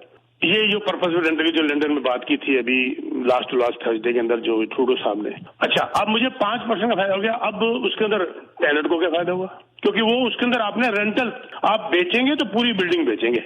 अगर मैंने 5 यूनिट बनाए हैं तो मैं 5, ये नहीं हो सकता कि उसमें से मैंने 1 यूनिट बेच दिया किसी को, नो। तो वो पर्पस बिल्ड रेंटेड बिल्डिंग है तो मैंने 5 यूनिट की बिल्डिंग पूरी बेच दी, जिसने ली वो भी वो टेनेंट ही रखेगा, वो टेनेंट के वही सारे रूल लागू हो जाएंगे उसके ऊपर जो आम आग लोगों के ऊपर होते हैं, निकाल नहीं सकता या ब्ला ब्ला ब्ला, तो वो जो सारे रूल लागू हो जाएंगे। अगर मेरी 24 फ्लोर की बिल्डिंग है, पर्पस बिल्ड रेंटल है, तो मैं पूरी बिल्डिंग एक नए बाग में भेजूंगा, लेकिन वो फिर उसको रेंट में ही देगा। तो ये मेरे ख्याल से लगता है मैं शायद क्लियर कर सका हूं उसको शायद अभी। तो इस तरीके से जीएसटी 5% की बचत हो जाती है, और क्योंकि डेवलपर को ये सस्ता मिलता है 5%, तो ये उनसे एक्सपेक्ट किया जाता है कि आप जैसे हैं रेंट भी कम लो। क्यों इसके ऊपर वो रेंट कम ना ले क्या ले, डिमांड एंड सप्लाई है। लेकिन मेन पर्पज सरकार का ये है कि क्योंकि पर्पज बिल्ड रेंटल बहुत शॉर्ट है और रेंट बढ़ता जा रहा है, तो किसी तरीके से पर्पज बिल्ड रेंटल्स बिल्डिंगें ज्यादा बनाई जाए, डेवलपर नहीं बना रहे, उनको लॉस हो रहे हैं, प्रॉफिट नहीं हो रहे, तो उनको ये किस्म से एक उनको ग्रांट सी दी जा रही है कि आप बनाओ, ताकि पर्पस बिल्ड रेंटल का बेनिफिट ये होगा कि वो रेंट पे ही चढ़ेगा, फ्री पे तो कर सकता ही नहीं। जब रेंट पे ही चढ़ेगा तो नेचुरली इन्वेंटरी फालतू हो जाएगी और उस हिसाब से रेंट के अंदर जो आग लगी हुई है वो कुछ हद तक कंट्रोल में आ जाएगी। जी जी ठीक है जी। नेक्स्ट कॉल जी तारिक साहब, तुसी आंदे रहो। तारिक साहब सत श्री अकाल। नमस्कार। नमस्कार सर। पंकज साहब ने बड़े अच्छा तजजिया करता। पंकज साहब कि ना जे इत्थे नॉर्थ अमेरिका च साढ़े खासकर कैनेडा दे विच अगर कोई इंडस्ट्री यानी कोई ऐसी प्रोडक्ट बनदी है ते बाहर अगर जांदी है यूरोप तक या किसी होर मुल्क ते बहुत कास्ट करदी है। इत्थे केड़ा कोई इहो जिहा प्लान होना चाहिए कि इत्थों दी इकानमी बेटर की जाए other than natural resources? Through natural resources sir, सिर्फ नेचुरल रिसोर्सेज नहीं ਤੁਸੀਂ ਕੀ ਬਈ ਕਿਹੜੀ ਕੀਤੀ ਜਾਵੇ ਇੰਡਸਟਰੀ ਡਿਵੈਲਪ ਇੱਥੇ? ਤੁਸੀਂ ਇਹ ਕਹਿ ਰਹੇ ਹੋ ਇੰਡਸਟਰੀ ਇੱਥੇ ਸਿਰਫ ਨਾਰਥ ਅਮਰੀਕਾ ਜੀ ਤੁਸੀਂ ਜ਼ਿਆਦਾ ਚੀਜ਼ਾਂ ਵੇਚ ਸਕਦੇ ਹੋ ਕਿ ਨਾ ਅਗਰ ਇੱਥੋਂ ਬਾਹਰ ਕਿਸੇ ਯੂਰਪ ਜਾਂ ਏਸ਼ੀਆ ਤੇ ਬਹੁਤ ਜ਼ਿਆਦਾ ਕਾਸਟ ਕਰੇਗੀ ਨਾ ਚੀਜ਼। ਡਿਪੈਂਡ ਕਰਦਾ ਹੈ ਸਰ ਤੁਹਾਡੀ ਕੀ ਪ੍ਰੋਡਕਸ਼ਨ ਕੋਸਟ ਹੈ, ਕਿਸ ਤਰ੍ਹਾਂ ਚੱਲਦੀ ਪਈ ਹੈ। ਹੁਣ ਸਾਡੀ ਜਿਵੇਂ ਸਰਵਿਸ ਇੰਡਸਟਰੀ 'ਚ ਅਗਰ ਦੇਖਿਆ ਜਾਵੇ ਸਾਡੀ ਬਹੁਤ ਵੱਡੀ ਕੰਪਨੀ ਹੈ ਸਰ SNC ਲੈਵਲੋਨ। ਦੁਨੀਆ 'ਚ ਪਤਾ ਨਹੀਂ ਕਿੰਨੀ ਜਗ੍ਹਾ ਤੇ ਉਹਨਾਂ ਨੇ ਆਪਦੇ ਆਫਿਸ ਬਣਾ ਰੱਖੇ ਨੇ, ਉਹ ਇੱਥੇ ਦੀ ਇਹ ਕੰਪਨੀ ਹੈ। ਅਗਰ ਸਾਡਾ ਬੰਬਾਰਡੀਏ ਥੋੜਾ ਜਿਹਾ ਫੇਲ ਹੋ ਗਿਆ, ਅਗਰ ਬੰਬਾਰਡੀਆ ਚੱਲਦਾ ਰਹਿੰਦਾ ਤਾਂ ਬੰਬਾਰਡੀਏ ਵਾਸ ਪਲੇਨ ਬਣਾ ਰਿਹਾ ਸੀਗਾ, ਸਭ ਕੁਛ ਹੋ ਰਿਹਾ ਸੀ, ਲੇਕਿਨ ਜੋ ਵੀ ਉਹਦੇ ਨਾਲ ਹੋਇਆ, ਜੋ ਵੀ ਹੋਈਆਂ, ਬਲੈਕਬੈਰੀ ਉੱਠਿਆ ਸੀਗਾ ਲੇਕਿਨ ਐਪਲ ਖਾ ਗਿਆ ਉਹਨੂੰ ਜਾਂ ਸੈਮਸੰਗ ਖਾ ਗਿਆ, ਨਹੀਂ ਤਾਂ ਉਹ ਵੀ ਦੁਨੀਆ 'ਚ ਸਭ ਤੋਂ ਜ਼ਿਆਦਾ ਕਾਮਯਾਬ ਸੀਗਾ। ਇੰਨੇ ਸਪਲਾਈ ਕਰ ਰਹੇ ਸੀਗੇ, ਚਾਹੇ ਕੋਸਟ ਜ਼ਿਆਦਾ ਸੀ ਚਾਹੇ ਘੱਟ ਸੀ। ਸੋ ਕੋਸਟ ਤਾਂ ਸਰ ਪੇ ਕਰ ਦਿੰਦੇ ਨੇ ਲੋਕ, ਲੇਕਿਨ ਤੁਹਾਡਾ ਪ੍ਰੋਡਕਟ ਹੋਣਾ ਚਾਹੀਦਾ ਹੈ। ਸੋ ਪ੍ਰੋਡਕਟ ਉਸ ਤਰ੍ਹਾਂ ਦਾ ਹੋਵੇ। ਅੱਜ ਐਪਲ ਦਾ ਫੋਨ $2,000 'ਚ ਵਿਕਦਾ ਸਰ, ਉਹਦੀ ਕੋਸਟ ਇੰਨੀ ਤਾਂ ਹੈ ਹੀ ਨਹੀਂ। ਔਰ ਮੇਰੇ ਖਿਆਲ ਇੰਡੀਆ ਵੀ ਬਹੁਤ ਖਰੀਦਿਆ ਜਾਂਦਾ ਹੈ। $2,000 ਦਾ ਉੱਥੇ ਕਿੰਨਾ ਕਰੰਸੀ ਬਣ ਜਾਂਦੀ ਹੈ ਜੋ ਵੀ। ਸੋ ਲੋਕ ਪੇ ਕਰਨਗੇ, ਲੇਕਿਨ ਇੱਥੇ ਡਿਵੈਲਪਮੈਂਟ ਚਾਹੀਦੀ ਹੈ ਸਾਨੂੰ, ਉਹ ਪੋਲੀਟੀਕਲ ਵਿਲ ਚਾਹੀਦੀ ਹੈ। ਅਸੀਂ ਕੋਈ ਕੰਪਨੀਆਂ ਲੈ ਕੇ ਆਈਏ, ਇੱਥੇ ਆ ਕੇ ਕਾਰਪੋਰੇਸ਼ਨ ਬਣਾਉਣ, ਅਸੀਂ ਉਹਨਾਂ ਨੂੰ ਕੁਝ ਹੋਰ ਦਈਏ, ਲਾਈਕ ਫੈਸਿਲਿਟੀਜ਼ ਦਈਏ। ਫਿਰ ਅਸੀਂ ਫੈਸਿਲਿਟੀਜ਼ ਦੇਣਾ ਸ਼ੁਰੂ ਕਰਦੇ ਹਾਂ ਤਾਂ ਸਾਡੇ ਲੋਕ ਸੋਚਣਾ ਸ਼ੁਰੂ ਕਰ ਦਿੰਦੇ ਨੇ ਕਿ ਅਸੀਂ ਪੈਸਾ ਵੇਸਟ ਕਰ ਰਹੇ ਹਾਂ। ਸੋ ਬੜੀ ਇੱਥੇ ਨਾ ਟਾਈਟ ਸਿਚੁਏਸ਼ਨ ਹੈ ਜੀ। ਸੋ ਮੈਂ ਪੋਲੀਟੀਕਲੀ ਕੀ ਕਮੈਂਟ ਕਰ ਸਕਦਾ। ਬੈਟਰ ਵੇ ਕਿ ਉਸ ਨੂੰ ਪ੍ਰਮੋਟ ਕਿੱਦਾਂ ਜਾਂ ਇਸ ਇੰਡਸਟਰੀ ਨੂੰ ਜ਼ਿਆਦਾ ਵਾਪਸ ਕਿੱਦਾਂ ਲਿਆ ਜਾਏ? ਸਰ ਦੇਖੋ ਹੁਣ ਤੁਸੀਂ ਹੁਣੇ ਦੇਖ ਲਓ ਇਹਨਾਂ ਨੇ ਕੀ ਕੀਤਾ, ਜਿਹੜੇ ਪਲਾਂਟਸ ਵਗੈਰਾ ਜਿਹੜੇ ਹੁਣ ਆਏ ਨੇ ਸੇਂਟ ਥੋਮਸ 'ਚ ਆਇਆ ਹੈ, ਜਿਹੜਾ ਬੈਟਰੀ ਬਣਾਉਣ ਦਾ ਪਲਾਂਟ ਹੈ, ਜਾਂ ਵਿੰਡਸਰ ਕੀਤਾ ਹੈ। ਸੋ ਗਵਰਨਮੈਂਟ ਨੂੰ ਪੈਸਾ ਦੇਣਾ ਪਿਆ ਉਹਨਾਂ ਨੂੰ ਲਿਆਉਣ ਵਾਸਤੇ, ਕਿਉਂਕਿ ਅਦਰਵਾਈਜ਼ US ਉਹਨਾਂ ਨੂੰ ਪੈਸਾ ਦੇ ਰਿਹਾ ਸੀ ਜਾਂ ਹੋਰ ਕੰਟਰੀਆਂ ਪੈਸਾ ਦੇ ਰਹੀਆਂ ਸੀਗੀਆਂ ਜਾਂ ਟੈਕਸ ਰਿਬੇਟ ਦੇਣੀਆਂ ਪੈਂਦੀਆਂ। ਸੋ ਇਹ ਸਾਰੀਆਂ ਚੀਜ਼ਾਂ ਸਾਨੂੰ ਸਾਡੀਆਂ ਪਾਲਿਸੀਜ਼ ਸਾਨੂੰ ਇਸ ਤਰ੍ਹਾਂ ਦੀਆਂ ਚਾਹੀਦੀਆਂ ਕਿ ਅਸੀਂ ਬਾਕੀ ਕੰਟਰੀਆਂ 'ਚ ਮੈਚ ਕਰ ਸਕੀਏ ਉਸ ਚੀਜ਼ ਨੂੰ, ਔਰ ਉੱਥੋਂ ਉਸ ਕੰਪਨੀਜ਼ ਨੂੰ ਇੱਥੇ ਬੁਲਾ ਸਕੀਏ, ਤਾਂ ਅਸੀਂ ਕਰ ਪਾਵਾਂਗੇ। ਇਹ ਪਾਲਿਸੀਜ਼ ਚਾਹੀਦੀਆਂ ਨੇ, ਬਟ ਪੈਸਾ ਜਾਵੇਗਾ ਸਾਡਾ ਅਗਰ ਲੋਕ ਤਿਆਰ ਨੇ ਉਸ ਚੀਜ਼ ਨੂੰ, ਅਸੀਂ ਉਹਨੂੰ ਪੋਲੀਟੀਕਲੀ ਨਾ ਘੁਮਾਉਣ ਜ਼ਿਆਦਾ ਤਾਂ। So everything is fine. Thank you sir, thank you. ਹਾਂਜੀ ਨੈਕਸਟ ਕਾਲ ਜੀ ਬਲਜੀਤ ਜੀ, ਤੁਸੀਂ ਆਉਂਦੇ ਰਹੋ। ਬਲਜੀਤ ਜੀ ਗੋ ਹੈਡ। ਜੀ ਸਤਿ ਸ਼੍ਰੀ ਅਕਾਲ ਜੀ ਸਾਰਿਆਂ ਨੂੰ। ਸਤਿ ਸ਼੍ਰੀ ਅਕਾਲ ਸਰ। ਸਭਰਵਾਲ ਸਾਹਿਬ ਲਈ ਕੁਐਸਚਨ ਸੀ ਕਿ ਅਗਰ ਪ੍ਰੀ ਕੰਸਟਰਕਸ਼ਨ 'ਚ ਘਰ ਬੁੱਕ ਕਰਾਇਆ ਸੀ, ਉਹਦੀ ਕਲੋਜ਼ਿੰਗ ਇਸ ਸਾਲ ਹੋਈ ਹੈ, ਤੇ ਜਿਹੜਾ ਐਗਜ਼ਿਸਟਿੰਗ ਪ੍ਰਾਇਮਰੀ ਘਰ ਸੀ ਉਹ ਸੇਲ ਤੇ ਲਗਾਉਣ ਤੋਂ ਬਾਅਦ ਅਗਰ ਮੰਨ ਲਓ ਇਸ ਸਾਲ ਉਹਦੀ ਸੇਲ ਨਹੀਂ ਹੁੰਦੀ, ਨੈਕਸਟ ਈਅਰ ਹੁੰਦੀ ਹੈ, ਤਾਂ ਉਹਦੇ ਵਿੱਚ ਕੈਪੀਟਲ ਗੇਨ ਜਾਂ ਕੋਈ ਹੋਰ ਕੀ ਪੈ ਸਕਦੇ ਨੇ? ਜੀ ਇਹਦਾ ਤਾਂ ਕੁਐਸਚਨ ਇੱਕ ਉੱਠੇਗਾ ਸੀਆਰਏ ਵੱਲੋਂ ਕਿ ਤੁਸੀਂ ਮੂਵ ਕਰ ਗਏ ਕਿ ਨਹੀਂ ਕਰ ਗਏ ਨਵੇਂ ਘਰ ਦੇ ਅੰਦਰ। ਪਹਿਲੇ ਤਾਂ ਇਹ ਕੁਐਸਚਨ ਦੱਸੋ, ਇਹਦਾ ਆਨਸਰ ਕੀ ਹੈਗਾ? ਹਾਂਜੀ ਕਰ ਗਏ। ਹਾਂ ਬਸ ਕਰ ਗਏ ਤੇ ਚਾਹੇ ਤੁਸੀਂ ਉਹਨੂੰ ਇੱਕ ਘਰ ਦੇ ਉੱਤੇ ਤੁਹਾਡਾ ਸਿਰਫ ਪ੍ਰਿੰਸੀਪਲ ਘਰ ਮੰਨਿਆ ਜਾਏਗਾ ਤੇ the day you moved out of that house the original principal ਘਰ and move to this new house, ਉਸ ਦਿਨ ਦੇ ਬਾਅਦ ਜੋ ਵੀ ਪ੍ਰਾਈਸ ਇਨਕਰੀਜ਼ ਹੋਏਗਾ ਉਹਦਾ ਚਾਹੇ ਰੈਂਟ ਤੇ ਦਿਓ ਜਾਂ ਨਾ ਦਿਓ ਉਹਦੇ ਡਿਫਰੈਂਸ ਤੁਹਾਨੂੰ ਕੈਪੀਟਲ ਗੇਨ ਦੇਣਾ ਪਏਗਾ ਉਸ ਦਿਨ ਦੇ ਬਾਅਦ, ਨਾਟ ਪਹਿਲੇ। ਤੇ ਪ੍ਰਾਈਸ ਕੌਣ ਡਿਸਾਈਡ ਕਰੇਗਾ? प्राइस कौन कर दिया? सीआरए डिसाइड करेगी। तुम अपने को अप्रेज करके रखो, डिसाइड की डिसाइड एक तरीके के बहुत ने अप्रेज वैल्यू हैगी, सीआरए को अपनी वैल्यू होती है, तुम अपनी वैल्यू भेजोगे, तुम अपनी जस्टिफिकेशन दोगे, अपनी जस्टिफिकेशन देंगे, लेकिन तुम उसके ਤਾਂ ਦਿਓਗੇ ਨਾ ਕੈਪੀਟਲ ਗੇਨ ਸਰ ਜਦ ਤੁਸੀਂ ਉਹਨੂੰ ਵੇਚੋਗੇ। ਜਦ ਤੱਕ ਤੁਸੀਂ 5 ਸਾਲ ਤੱਕ ਰੱਖਿਆ 5 ਸਾਲ ਤੱਕ ਤੁਸੀਂ ਥੋੜਾ ਦੇ ਰਹੇ ਹੋ। ਅਗਰ ਤੁਸੀਂ ਦੋਨੋਂ ਘਰ ਰੱਖੇ ਹੋਏ ਨੇ ਤੇ ਜੇ ਤੁਸੀਂ ਮੂਵ ਕਰ ਗਏ ਹੋ ਉਹ ਤੇ ਤੁਹਾਡਾ ਪ੍ਰਿੰਸੀਪਲ ਘਰ ਬਣ ਗਿਆ, ਉਦੋਂ ਤੱਕ ਕੈਪੀਟਲ ਗੇਨ ਵਾਲੀ ਕਹਾਣੀ ਖਤਮ ਹੀ ਹੋ ਗਈ ਕਿਉਂਕਿ ਤੁਸੀਂ ਉਹਨੂੰ ਜਿਸ ਦਿਨ ਚਾਬੀ ਮਿਲੀ ਤੁਸੀਂ ਮੂਵ ਕਰ ਗਏ, 2 ਦਿਨ ਬਾਅਦ 4 ਦਿਨ ਬਾਅਦ 10 ਦਿਨ ਬਾਅਦ ਮਹੀਨੇ ਬਾਅਦ ਡਜ਼ਨਟ ਮੈਟਰ। ਲੇਕਿਨ ਜਿਹੜਾ ਘਰ ਤੁਹਾਡਾ ਜਦੋਂ ਤੁਸੀਂ ਮੂਵ ਕੀਤਾ ਜਿਸ ਘਰ ਤੋਂ ਉਹ ਕਰ ਦਿੰਦਾ ਜਦ ਵੇਚੋਗੇ ਤਾਂ ਪ੍ਰਾਈਸ ਆਪਣੇ ਆਪ ਹੀ ਤੁਹਾਡਾ ਅੱਗੇ ਆ ਗਿਆ। ਸਪੋਜ਼ ਕਰੋ ਤੁਸੀਂ ਜਿਸ ਦਿਨ ਇਸ ਨੂੰ ਮੂਵ ਕੀਤਾ ਤਾਂ ਉਸ ਦਿਨ ਦੇ ਜਿਹੜੇ ਕੰਪੈਰੀਟਿਵ ਮਾਰਕੀਟ ਐਨਾਲਿਸਿਸ ਨੇ ਉਹ ਕਰੋ ਜਾਂ ਅਪਰੇਜ਼ ਕਰਕੇ ਰੱਖ ਲਓ ਔਰ ਜਿਸਕਾ ਤੁਸੀਂ ਮੰਨ ਲਓ 2 ਸਾਲ ਬਾਅਦ 4 ਸਾਲ ਬਾਅਦ ਵੇਚਿਆ ਉਹ ਤੁਹਾਡੇ ਕੋਲ ਪ੍ਰਾਈਸ ਆ ਹੀ ਗਿਆ ਤੇ ਨੈਚੁਰਲੀ ਤੁਹਾਡਾ ਡਿਫਰੈਂਸ ਆ ਗਿਆ ਦੋਨਾਂ ਦਾ। ਸਰ ਮੈਂ ਇਹਦੇ 'ਚ ਵੀ ਇੱਕ ਸੈੱਟ ਦੇ ਸਕਦਾ ਮੇਰਾ ਸਰ?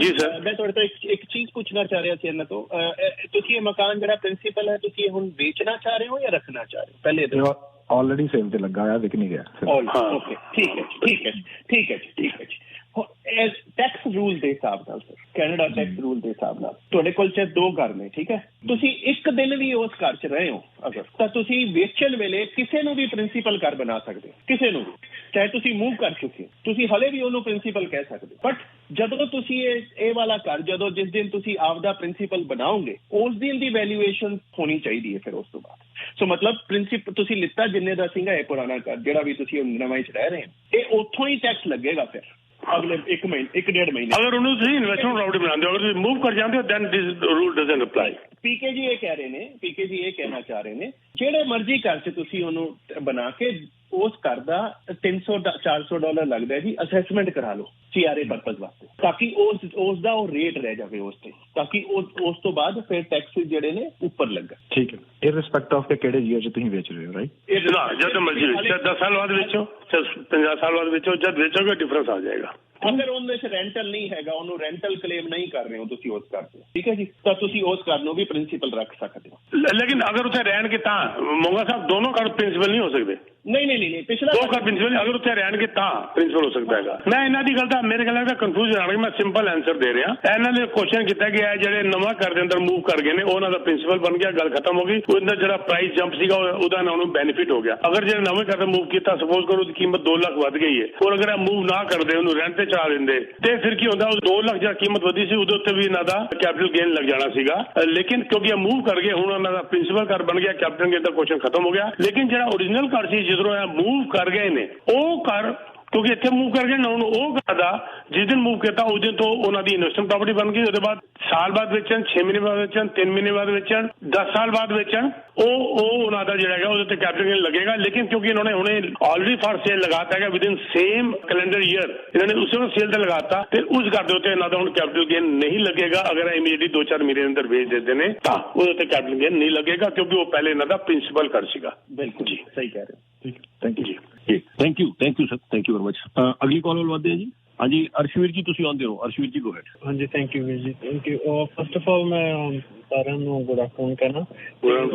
ਸੈਕੰਡਲੀ ਮੈਂ ਪੀਕੇ ਸਭਰਵਾਲ ਦਾ ਸਪੈਸ਼ਲੀ ਔਨ ਏਅਰ ਹੀ ਧੰਨਵਾਦ ਕਰਨਾ ਚਾਹੁੰਦਾ ਸੀ ਕਿਉਂਕਿ ਮੈਂ ਇਹਨਾਂ ਨੂੰ 4-5 ਵੀਕ ਪਹਿਲਾਂ ਮਿਲਿਆ ਸੀਗਾ ਤੇ ਆਈ ਵਾਜ਼ ਨਾਟ ਅਵੇਅਰ ਦੈਟ ਇਹ ਉਹਨਾਂ ਨੂੰ ਕਲਾਇੰਟਸ ਨੂੰ ਹੀ ਸਰਵਿਸ ਪ੍ਰੋਵਾਈਡ ਕਰਦੇ ਨੇ ਫॉर ਟੈਨੈਂਟ ਲੀਜ਼ਿੰਗ ਔਰ ਸੋ ਐਂਡ ਸੋ ਜਿਨ੍ਹਾਂ ਦੇ ਨਾਲ ਇਹਨਾਂ ਨੇ ਬਾਈ ਸੈਲਿੰਗ ਦਾ ਬਿਜ਼ਨਸ ਕੀਤਾ ਹੋਵੇ। ਪਰ ਫਿਰ ਵੀ ਇਹਨਾਂ ਨੇ ਮੈਨੂੰ ਸਪੋਰਟਿਵ ਦਿੱਤੀ, ਟਿਪਸ ਦਿੱਤੇ ਜਾਂ ਜਿਵੇਂ ਵੀ ਇਹਨਾਂ ਨੇ ਜਿੰਨਾ ਇਹਨਾਂ ਦਾ ਬਣ ਸਕਿਆ ਸੀ ਇਹਨਾਂ ਨੇ ਮੈਨੂੰ ਸਰਵਿਸ ਜਾਂ ਉਹ ਸਾਰਾ ਪ੍ਰੋਵਾਈਡ ਕੀਤਾ। Although he help me to the extreme to the best. And secondly ਦੂਜਾ ਮੈਨੂੰ ਹੈਗਾ ਆਪਾਂ ਨੂੰ ਸਵਾਲ ਪੰਕਜ ਮੋਗਾ ਜੀ ਨੂੰ, ਜੇ ਦੇਖਿਆ ਜਾਵੇ ਹੁਣ ਜਿਵੇਂ ਚਲੋ ਇਹ ਵਾਰ ਜਿਹੜੀ ਚੱਲ ਰਹੀ ਹੈ ਯੂਕਰੇਨ ਦੇ ਨਾਲ ਚੱਲੀ ਜਾ ਰਹੀ ਹੈ ਪਰ ਓਵਰਆਲ ਦੇਖੋ ਲੜਾਈ ਯੂਕਰੇਨ ਦੇ ਨਾਲ ਆ, ਓਵਰਆਲ ਇਹਦੇ ਨਾਲ ਇਕਨੋਮਿਕਲੀ ਡੈਮੇਜ USA ਨੂੰ ਵੀ ਤੇ ਕੈਨੇਡਾ ਨੂੰ ਵੀ ਤਾਂ ਹੋ ਰਹੀ ਆ ਨਾ। ਕਹਿੰਦੇ ਨਹੀਂ ਹੁੰਦੇ ਵੀ ਸੱਪ ਨੂੰ ਮਾਰਿਆ ਲਾਠੀ ਵੀ ਵੱਜ ਗਈ। Like I mean overall economically drain ਤਾਂ ਹੋ ਰਹੀ ਆ ਨਾ ਕੈਨੇਡਾ ਦੇ ਪੈਸੇ, ਐਵੇਂ ਹੋਈ ਜਾ ਰਹੇ। ਕਿੰਨਾ ਚਿਰ ਤੱਕ ਚੱਲੇਗਾ ਓਵਰਆਲ, ਕਿੰਨਾ ਚਿਰ ਤੱਕ ਇਹ ਲੜਾਈ ਚੱਲੇਗੀ? Like you can't win Russia, right? So ਇੱਧਰੋਂ ਰਸ਼ੀਆ ਲਈ ਤਾਂ ਵਿਨ ਸਿਚੁਏਸ਼ਨ ਆ ਓਵਰਆਲ। ਲਾਈਕ ਹੁਣ ਇੰਨੇ ਪੈਸੇ ਮਿਲਟਰੀ ਵੈਪਨਸ ਵਗੈਰਾ ਸਪਲਾਈ ਕਰੀ ਜਾਂਦਾ ਅਮਰੀਕਾ, ਤੇ ਇੱਧਰੋਂ ਫਾਈਨੈਂਸ਼ੀਅਲ ਏਡ ਕੈਨੇਡਾ ਤੋਂ ਜਾਈ ਜਾਂਦੀ ਆ। ਓਵਰਆਲ ਇਹ ਤਾਂ ਇੱਕ ਤਰ੍ਹਾਂ ਦੀ ਤਿੰਨ ਕੰਟਰੀਆਂ ਨੂੰ ਡਰੇਨ ਆਊਟ ਹੋ ਰਿਹਾ ਨਾ, just because of this NATO ਦੇ ਉਹ ਮੈਂਬਰ ਨਹੀਂ ਬਣੇ ਜਾਂ so and so। So overall ਇਹਨਾਂ ਬੇਸਿਕ ਇਕੋਨਮੀ ਜਿਵੇਂ ਤੁਸੀਂ ਕਿਹਾ ਵੀ 2030 ਤੱਕ ਜੇ ਕੈਨੇਡਾ ਬਚ ਸਕਦਾ ਤਾਂ ਬਚਾ ਸਕਦੇ ਆ, ਪਰ ਓਵਰਆਲ ਨੈਕਸਟ 10 ਸਾਲਾਂ ਤੱਕ ਪੋਲੀਵਰ ਕੁਝ ਕਰ ਸਕਦਾ ਜਾਂ ਨਹੀਂ ਕਰ ਸਕਦਾ, ਰਾਈਟ? ਸੋ ਇਹ ਮੇਰੀ ਕੰਸਰਨ ਜ਼ਰੂਰ ਸੀ। Yudhveer can put his input. Thank you so much. Thank you. मेरे ख्याल है बहुत ही पॉलिटिकल चीज है युद्धवीर जी, मैं जवाब नहीं देना चाहूँगा क्योंकि क्यों वॉर च पैसा दिता जा रहा है या नहीं है, मेरे ख्याल युद्धवीर जी ज्यादा एक्सप्लेन कर पाने, so I am out of that। जी युद्धवीर जी, मैं इन्हां दा मैं अपने ਵੱਲੋਂ थैंक्स करना चाहना अर्शवीर जी ਦਾ। ਮੈਨੂੰ ਯਾਦ ਆ ਗਿਆ 3-4 ਮਹੀਨੇ ਪਹਿਲੇ ਆਏ ਸੀਗੇ। ਮੈਂ ਜਰਾ ਕਲੀਅਰ ਕਰ ਦਿਆਂ ਬਾਕੀ ਲਿਸਨਰਸ ਵਾਸਤੇ ਵੀ, ਸਾਡਾ ਜਿਹੜਾ ਲੀਜ਼ਿੰਗ ਡਿਪਾਰਟਮੈਂਟ ਹੈਗਾ ਉਹ ਡਿਪਾਰਟਮੈਂਟ ਸਾਡੇ ਜਿਹੜੇ ਐਗਜ਼ਿਸਟਿੰਗ ਕਲਾਇੰਟ ਨੇ ਜਿਨ੍ਹਾਂ ਨੇ ਸਾਡੇ ਨਾਲ ਡੀਲ ਕੀਤੀ ਹੋਈ ਹੈ ਉਹਨਾਂ ਵਾਸਤੇ ਅਸੀਂ ਲੀਜ਼ਿੰਗ ਔਰ ਇਹ ਸਾਰੀ ਚੀਜ਼ਾਂ ਅਸੀਂ ਫ੍ਰੀ ਸਰਵਿਸਿਜ਼ ਪ੍ਰੋਵਾਈਡ ਕਰਨੇ ਆ, ਤੇ 24 ਆਵਰ ਵਾਸਤੇ ਹੌਟਲਾਈਨ ਹੈਗੀ ਤੇ ਸਾਰਾ ਡਿਪਾਰਟਮੈਂਟ ਉਹਨਾਂ ਨੂੰ ਫ੍ਰੀ ਦਿੰਦਾ ਸਾਰੀ service. We don't charge any commission from them। ਜਿਹਨੇ ਸਾਰੇ ਤੋਂ ਪ੍ਰੋਪਰਟੀ ਲਿੱਤੀ ਉਹਨੂੰ ਲੀਜ਼ ਤੇ ਚੜਾਉਣਾ, ਟੈਨਨ ਕਰਨਾ, ਇਹ ਉਹ ਸਾਰਾ ਕੁਝ ਅਸੀਂ ਫ੍ਰੀ ਕਰਨੇ ਆ ਕਿਉਂਕਿ ਸਾਡਾ ਡਾਟਾਬੇਸ ਬਹੁਤ ਜ਼ਿਆਦਾ ਵੱਡਾ ਹੈ, ਅਪਰੋਕਸੀਮੇਟਲੀ 30,000। ਤੇ ਅਸੀਂ ਜਿਹੜੇ ਸਾਡੇ ਕਲਾਇੰਟ ਨਹੀਂ ਹੈਗੇ ਨੇ ਉਹ ਜਦ ਸਾਡੇ ਕੋਲ ਸਰਵਿਸਿਜ਼ ਮੰਗਦੇ ਨੇ ਲੀਜ਼ ਵਗੈਰਾ ਦੀ, ਅਸੀਂ ਉਹਨਾਂ ਨੂੰ ਰਿਸਪੈਕਟਫੁਲੀ ਮਨਾ ਕਰ ਦਿੰਦੇ ਹਾਂ ਕਿ ਵੀ ਸਾਡੇ ਕੋਲ ਅਸੀਂ ਜਸਟੀਫਾਈ ਨਹੀਂ ਕਰ ਪਾਵਾਂਗੇ ਔਰ ਅਸੀਂ ਕਮਿਸ਼ਨ ਲੈਂਦੇ ਨਹੀਂ, ਤੇ ਤੁਸੀਂ ਕਿਉਂਕਿ ਸਾਡੇ ਕੋਲ ਲਿੱਤਾ ਨਹੀਂ, ਸਾਡੇ ਕੋਲ ਕਮਿਸ਼ਨ ਵੀ ਅਸੀਂ ਲਾਂਗੇ ਐਜ਼ ਅਦਰ ਏਜੰਟ, ਅਸੀਂ ਨਹੀਂ ਕਰ ਸਕਾਂਗੇ। ਰਿਸਪੈਕਟਫੁਲੀ ਮੈਂ ਉਹਨਾਂ ਨੂੰ ਕਿਹਾ ਸੀਗਾ, ਲੇਕਿਨ ਇਹ ਚਾਹੁੰਦੇ ਸੀਗੀ ਕਿ ਬਈ ਥੋੜੀ ਜਿਹੀ ਮੈਂ ਹੈਲਪ ਕਰਾਂ, ਤੇ ਪਲੱਸ ਮੈਨੂੰ ਜਦ ਪਤਾ ਚੱਲਿਆ ਕਿ ਇਹ ਵਾਈ ਮੀਡੀਆ ਦੇ ਲਿਸਨਰ ਹੈਗੇ ਨੇ ਤੇ ਮੇਰਾ ਵੈਸੇ ਹੀ ਫਰਜ਼ ਬਣ ਜਾਂਦਾ ਹੈ ਸਾਡੇ ਲਿਸਨਰ ਦੇ, ਤੇ ਮੈਂ ਇਹਨਾਂ ਦੀ ਜੋ ਵੀ ਮਦਦ ਕਰ ਸਕਦਾ ਸੀ ਮੈਂ ਇਹਨਾਂ ਨੂੰ ਕੀਤੀ, just because he is our dye hard listener and very nice ਗਾਏ, ਵੈਰੀ ਨਾਈਸ ਗਾਏ, ਨੌਲੇਜੇਬਲ ਗਾਏ, ਤੇ ਮੈਂ ਇਸ ਕਰਕੇ ਇਹਨਾਂ ਦੀ ਹੈਲਪ ਕੀਤੀ ਸੀਗੀ। But thank you very much Ashveer ji, ਤੁਸੀਂ ਇਹਨੂੰ ਐਕਨੋਲੇਜ ਕੀਤਾ ਹੈਗਾ and you are always welcome. Definitely ਜੀ ਐਕਨੋਲੇਜ ਵੀ ਕਰਦੇ ਹਾਂ। ਬਾਕੀ ਤੁਸੀਂ ਜਦੋਂ ਵੀ ਕੋਈ ਵੀ ਬੰਦਾ ਆਉਂਦਾ ਤੁਹਾਡੇ ਕੋਲੇ, ਜਿਵੇਂ ਬੈਂਕ ਨੇ ਟੇਬਲ ਤੇ ਚਾਰਟ ਰੱਖਿਆ ਹੁੰਦਾ ਨਾ ਵੀ ਸਰਟਨ ਪ੍ਰੋਡਕਟਸ ਵੀ ਐਵੇਂ ਫਿਊਚਰ 'ਚ ਗਰੋ ਕਰਨਗੇ, ਤੁਸੀਂ ਉਵੇਂ ਹੀ ਬੰਦੇ ਦੀ ਸਾਰਾ ਪੁੱਛ ਗਿੱਛ ਕਰਕੇ ਫਾਈਨੈਂਸ਼ੀਅਲ ਤੌਰ ਤੇ ਵੀ ਇਹ ਬੰਦਾ ਸਲੋਲੀ ਗਰੋਥ ਹੋਵੇ, ਜਿੱਥੇ ਵੀ ਇਨਵੈਸਟ ਕਰੇ ਜਾਂ ਜਿਵੇਂ ਵੀ ਕਰੇ ਗਰੋਥ ਹੋਵੇ, ਉਸ ਹਿਸਾਬ ਨਾਲ ਤੁਸੀਂ ਉਹਨਾਂ ਨੂੰ ਹਮੇਸ਼ਾ ਸਹੀ ਗਾਈਡੈਂਸ ਦਿੰਦੇ ਆ। ਮੈਂ ਹਮੇਸ਼ਾ ਅਪਰੀਸ਼ੀਏਟ ਕਰਦਾ ਇਹ ਚੀਜ਼ ਤੁਹਾਡੀ। Thank you sir.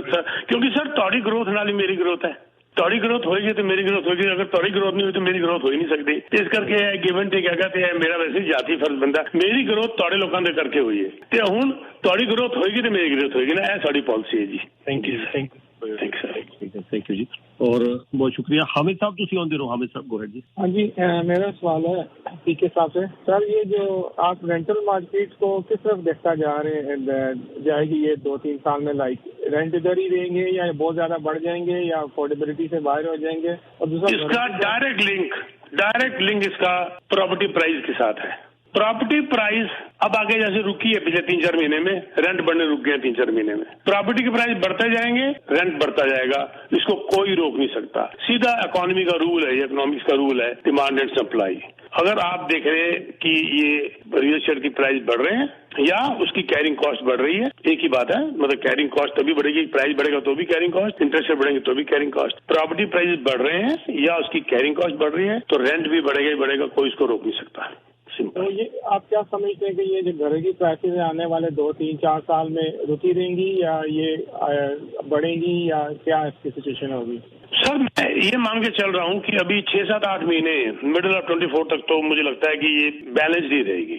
अभी नेशनल बैंक का भी न्यूज है, ये बैलेंस रहने की उम्मीद है, बैलेंस्ड ही रहेगी। उसके बाद क्या समझते हैं आप? उसके बाद ये प्राइस तो बढ़ेगा, कोई रोक नहीं सकता सर। इंटरेस्ट नीचे आएंगे, प्राइस बढ़ जाएगा, कोई रोक नहीं सकता। बड़ी क्लियर सी बात है, मैं ओपनली इसको रेडियो में कह रहा हूँ।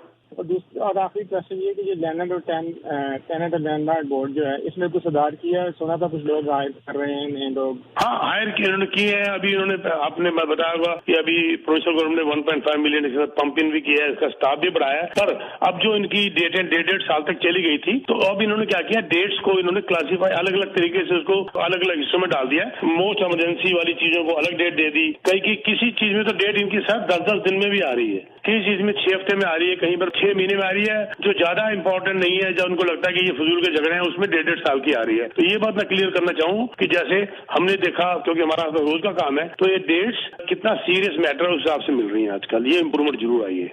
तो सीरियस मैटर में क्या होता है, अगर आप कोई रेंट पे नहीं कर रहा तो सीरियस मैटर में होता है कि नहीं? नहीं सर, रेंट पे नहीं कर रहा, या ऑलरेडी डिपेंड कर रहा है कि अगला वो कहता है जी मेरी तो बैंक्रप्सी होने वाली है, मेरे ये प्रूव कर देता है जाके मैं तो खत्म होने वाला हूँ यहाँ पर, तो सीरियस मैटर हो गया। और एक के अंदर प्रोफाइल में पता चल रहा है कि प्रोफाइल तगड़ा है, तो सीरियस मैटर नहीं हुआ। अच्छा, एक और बात, सीरियस मैटर में आपको बता दूं क्या होता है, मैं आपको एग्जाम्पल दे देता हूँ सीरियस मैटर क्या है। एक टेनेंट है और मैंने उस टेनेंट को रेंट पे दे दिया, और उस टेनेंट ने कहा कि मेरे साथ एक ये मेरा फ्रेंड रहेगा, और वो फ्रेंड जो है वो रेंटल एग्रीमेंट के अंदर नहीं है। रेंटल एग्रीमेंट के अंदर टेनेंट सिर्फ मिस्टर ए है, बी नहीं है, पर बी की परमिशन ली हुई है उसने। अब ए N9 या N11 आपको देके छोड़ के चला गया, और बी भाई साहब निकल ही नहीं रहे। अब देखा जाए तो जो बी है वो तो टेनेंट ही नहीं है, वो बैठ गया। तो अगर रूल किसी और कंट्री में होता तो पुलिस को लाके उसको बाहर निकाल के फेंक देते, लेकिन अब इस बात को लैंडलॉर्ड टेनेंट बोर्ड सीरियसली लेगा और 4 हफ्ते की डेट देकर उसको बोलेगा, आपको दे देगा जी, इसको वकेट करो, फट जाके शेरिफ के पास जाओ, लैंडलॉर्ड बोर्ड का ऑर्डर लो और वहां पर $365 जमा कराओ, वो आके अपने निकाल के बाहर चले जाएंगे। ये आगे ना, तो फर्क नजर आ गया ना सर आपको? जी सर, जी सर। ठीक, एक बात मैं फिर यहाँ डिस्क्लेमर दूंगा, क्योंकि सर लीगल क्वेश्चन आए थे तो मुझे डर लगना शुरू हो जाता है। मैं सिर्फ अपने एक्सपीरियंस से बताता हूँ, क्योंकि मेरे पास ना नोटिस बड़ी जल्दी आ जाते हैं, और मेरा एक लॉयर बैठा हुआ बेचारा 3-4 नोटिस का सामना करता है, और मुझे साल के $10-20 उसको देने पड़ जाते हैं। तो मैं यहाँ बता दूं कि मैं लॉयर नहीं हूँ, मैं पैरालीगल नहीं हूँ, मैं सिर्फ अपना एक्सपीरियंस आपसे शेयर कर रहा हूँ, आप लॉयर से बात करिए। सर, आपकी बातें सुनकर बड़ा मजा आता है, और दूसरे जो भाई साहब मैं उनके साथ बैठते हैं उनकी भी बातें सुनकर बड़ा एंजॉय करते हैं, बड़ा नॉलेज मिलता है। और मैंने बहुत सारा रियल एस्टेट के बारे में आप लोगों से सीखा है, तो आपसे ले लेंगे, बात करेंगे, बैठेंगे। बहुत अच्छा लगा। युधिष्ठिर जी का बहुत बहुत थैंक, जिन्होंने ये प्लेटफॉर्म दिया हुआ है, जहाँ पर इतने लाखों लोग इसको सुनते हैं, उनका बेनिफिट होता है। हम सिर्फ अपनी छोटी सी नॉलेज को शेयर करने की कोशिश करते हैं, और जो कुछ है सच बोल के आप पे आगे रख दिया। बाकी से कहते हैं we are so thankful to you guys. Thank you, have a nice thank you Hamid sahab, आपका शुक्रिया सबसे पहले, और पीके जी ਤੁਹਾਡਾ और पंकज जी ਦਾ बहुत शुक्रिया, जिन्नी नॉलेज ਤੁਸੀਂ ਦਿੰਦੇ ਹੋ ਉਹਦੇ ਨਾਲ ਬਹੁਤ ਸਾਰੇ ਲੋਕ, और मैं ਇੱਥੇ ਗੱਲ ਜ਼ਰੂਰ ਕਹਿ ਸਕਦਾ, ਹਰੇਕ ਨੇ ਆਪਣਾ ਕੰਮ ਕਰਨਾ ਹੈ, ਬਿਜ਼ਨਸ ਵੀ ਕਰਨਾ ਹੈ, ਸਾਡਾ ਪ੍ਰੋਫੈਸ਼ਨ ਵੀ ਹੈ, ਬਟ ਜਦੋਂ ਇਨਸਾਨ ਆਪਣਾ ਫਾਇਦਾ ਨੁਕਸਾਨ ਪਿੱਛੇ ਛੱਡ ਕੇ ਜਦੋਂ ਸਭ ਨੂੰ ਸਪੋਰਟ ਕਰਦਾ ਹੈ, ਇੱਕ ਵਧੀਆ ਨੌਲੇਜ ਦਿੰਦੇ ਆ, ਫਿਰ ਉਹਦੀ ਗੱਲ ਹੀ ਕੁਝ। मैं यही कहूँगा कि वी आर ब्लेस्ड कि साढ़े कोल पीके जी और पंकज जी वर्गे वधिया प्रोफेशनल्स ने, so we are blessed. I will not say we are lucky, we are blessed. Thank you so much PK ji. Sir last time मैंने यहाँ पर मैंने ऐलान किया था कि किसी भाई साहब ने आगे कहा था कि $1500 महीने के मैं जोड़ सकता हूँ, पर मेरे पास डाउन पेमेंट नहीं है तो मैं घर कैसे ले सकता हूँ। तो उनके क्वेश्चन के बाद मेरे पास 3 अपॉइंटमेंट्स आई थी सर युधिष्ठिर जी, हालांकि वो उनकी मैं हेल्प नहीं कर सका, क्योंकि मैं अभी फिर क्लियर करना चाहता हूँ, अगर आप महीने के $1500 के $1000 में भी काम चल सकता है, लेकिन शुरू में आपको 10-15 हजार जरूर देने होते हैं बिल्डर को, जो शुरू के 5% होते हैं। तो 5% ना भी हो, 10-15 हजार आपके जरूर होने चाहिए। मैंने एक भाई साहब आए थे जिनके पास बिल्कुल भी था, एक थे जिनके पास 5000 था। तो मैं ये क्लियर करना चाहता हूँ, यस $1000 महीना, $1500 महीने में भी आजकल घर बुक हो रहे हैं, लेकिन बिगिनिंग में आपको 15-20 हजार, 10-15-20 हजार आपको जरूर चाहिए होते हैं जी। ठीक है जी। और अगली कॉल इंद्रजीत जी ਤੁਹਾਡੀ है, फिर मंसूर चीमा साहब ਤੁਹਾਡੀ है, कृपाल साहब ਦਾ मैसेज है, मैं एक मिनट क्लैरिटी जरा दे देवां कि I listen to the show, wonderful show, thank you ਪਹਿਲਾਂ Kripal sahab on at home in TV, but 12:30 I have to start driving. Sir ਜੇ ਤੁਸੀਂ ਬੜਾ ਆਸਾਨ ਜਿਹਾ ਕੰਮ ਹੈ, ਤੁਸੀਂ ਡਰਾਈਵਿੰਗ ਕਰਨੀ ਹੈ ਤੇ ਉਹਦੇ ਵਿੱਚ ਆਪਣਾ ਰੇਡੀਓ ਤੇ ਲਗਾ ਲਓ, ਔਰ ਜੇ ਇਨ ਕੇਸ ਤੁਸੀਂ ਐਸੀ ਜਗ੍ਹਾ ਹੋ ਜਿੱਥੇ ਫ੍ਰੀਕੁਐਂਸੀ ਨਹੀਂ, ਅੱਜ ਕੱਲ੍ਹ ਤੇ ਘਰ ਦੇ ਵਿੱਚ ਫੋਨ ਨੰਬਰ ਹੈ, ਬੜਾ ਆਸਾਨ ਹੈ, ਇਸ ਲਈ ਅਸੀਂ 24 ਘੰਟੇ ਵਾਸਤੇ ਫੋਨ ਨੰਬਰ ਦਿੱਤਾ ਹੋਇਆ। ਤੁਸੀਂ ਸਵੇਰੇ ਵਾਲਾ ਪ੍ਰੋਗਰਾਮ ਜਿਹੜਾ ਆਉਂਦਾ ਹੈ 10 ਤੋਂ 12, ਉਹ ਵੀ ਆਹ ਵਾਲਾ ਪ੍ਰੋਗਰਾਮ ਵੀ ਤੁਹਾਨੂੰ ਫ੍ਰੀਕੁਐਂਸੀ ਵੀ ਬਦਲਣ ਦੀ ਜ਼ਰੂਰਤ ਨਹੀਂ ਹੈ, ਘਰ 'ਚ ਬੈਠੇ ਹੋ ਤੇ ਫਿਰ ਤਾਂ ਟੀਵੀ ਹੈਗਾ ਹੀ ਹੈਗਾ ਜਿੱਦਾਂ ਤੁਸੀਂ ਸੁਣਦੇ ਹੋ ਕਿਰਪਾਲ ਸਾਹਿਬ, ਪਰ ਜੇ ਬਾਹਰ ਗਏ ਹੋ ਸਵੇਰੇ 10 ਵਜੇ ਵਾਲਾ ਪ੍ਰੋਗਰਾਮ 11 ਵਜੇ, 12 ਵਜੇ, 1 ਵਜੇ, 2 ਵਜੇ, ਸ਼ਾਮੀ 5 ਵਜੇ, ਖਬਰਾਂ ਸਾਰੀਆਂ ਨਵੀਆਂ ਤੋਂ ਨਵੀਆਂ ਆਉਂਦੀਆਂ। ਸਿਰਫ ਇੱਕ ਫੋਨ ਨੰਬਰ ਤੁਹਾਡੇ ਕੋਲ, ਫੋਨ ਅੱਜ ਕੱਲ੍ਹ ਹਰੇਕ ਬੰਦੇ ਦੇ ਹੱਥ 'ਚ ਹੈ, ਤੁਸੀਂ ਡਰਾਈਵਿੰਗ ਕਰਦੇ ਆਰਾਮ ਨਾਲ ਫੋਨ ਲਗਾਓ, 647 910 5000, ਬੜਾ ਸਾਂਝਾ ਤਰੀਕਾ ਹੈ, 647 910 5000, ਇਹਦੇ ਤੇ ਤੁਸੀਂ ਆਰਾਮ ਦੇ ਨਾਲ ਸੁਣੋ। ਔਰ ਅੱਜ ਕੱਲ੍ਹ ਜਿਹੜੇ ਸਾਡੇ ਲੋਕ ਇੱਥੇ ਆਉਂਦੇ ਜੀ, ਚੈਨਲ ਵਾਈ ਬੜਾ ਵਧੀਆ ਇੰਡੀਆ 'ਚ ਹੈ ਨਹੀਂ ਸਾਡਾ, ਤੇ ਉਹਨੂੰ ਬੱਚੇ ਉਹਨਾਂ ਨੂੰ ਆਪਣੇ ਆਪ ਫੋਨ ਦੇ ਵਿੱਚ ਵਾਈ ਮੀਡੀਆ ਟੀਵੀ ਫੀਡ ਕਰ ਦਿੰਦੇ ਨੇ। ਸੋ ਈਵਨ ਤੁਸੀਂ ਕਿਤੇ ਵੀ ਕੋਨੇ 'ਚ ਬੈਠੇ ਹੋ, ਸਾਡੇ ਅੱਧੇ ਲਿਸਨਰ ਤੇ ਅਮਰੀਕਾ ਤੋਂ ਬੈਠ ਕੇ ਸੁਣ ਰਹੇ ਹੁੰਦੇ ਆ, ਤੇ ਜੇ ਤੁਸੀਂ ਫਰਜ਼ ਕਰ ਲਓ ਵੀ ਇੰਡੀਆ ਵੀ ਚੱਲ ਗਏ ਹੋ, ਅਮਰੀਕਾ ਬੈਠੇ ਹੋ, ਵਾਈ ਮੀਡੀਆ TV। ਇਹ 2 ਜ਼ਰੀਏ ਬੜੇ ਆਸਾਨ ਨੇ। ਇੱਕ ਫੋਨ ਨੰਬਰ ਆਪਣੇ ਕੋਲ ਹਮੇਸ਼ਾ ਰੱਖੋ 647 910 5000। ਕਿਸੇ ਵੀ ਕੋਨੇ 'ਚ ਬੈਠੇ ਹੋ ਆਰਾਮ ਦੇ ਨਾਲ ਫੋਨ ਮਿਲਾ ਕੇ ਤੁਸੀਂ ਸੁਣ ਸਕਦੇ ਹੋ ਰੇਡੀਓ। ਸਰ ਮੇਰਾ ਵੀ ਕਲਾਇੰਟ ਇੰਡੀਆ ਬੈਠੇ ਹੈਗਾ ਇੱਕ, ਉਹ ਕਹਿੰਦੇ ਨੇ ਕਿ ਮੈਂ ਮੇਰੀ ਵੈਬਸਾਈਟ ਤੇ ਜਾ ਕੇ teamsabarwal.com ਤੇ ਤੁਹਾਡਾ ਰੇਡੀਓ ਸ਼ੋ ਉੱਥੇ ਸੁਣ ਲੈਂਦੇ ਨੇ ਆਰਾਮ ਨਾਲ।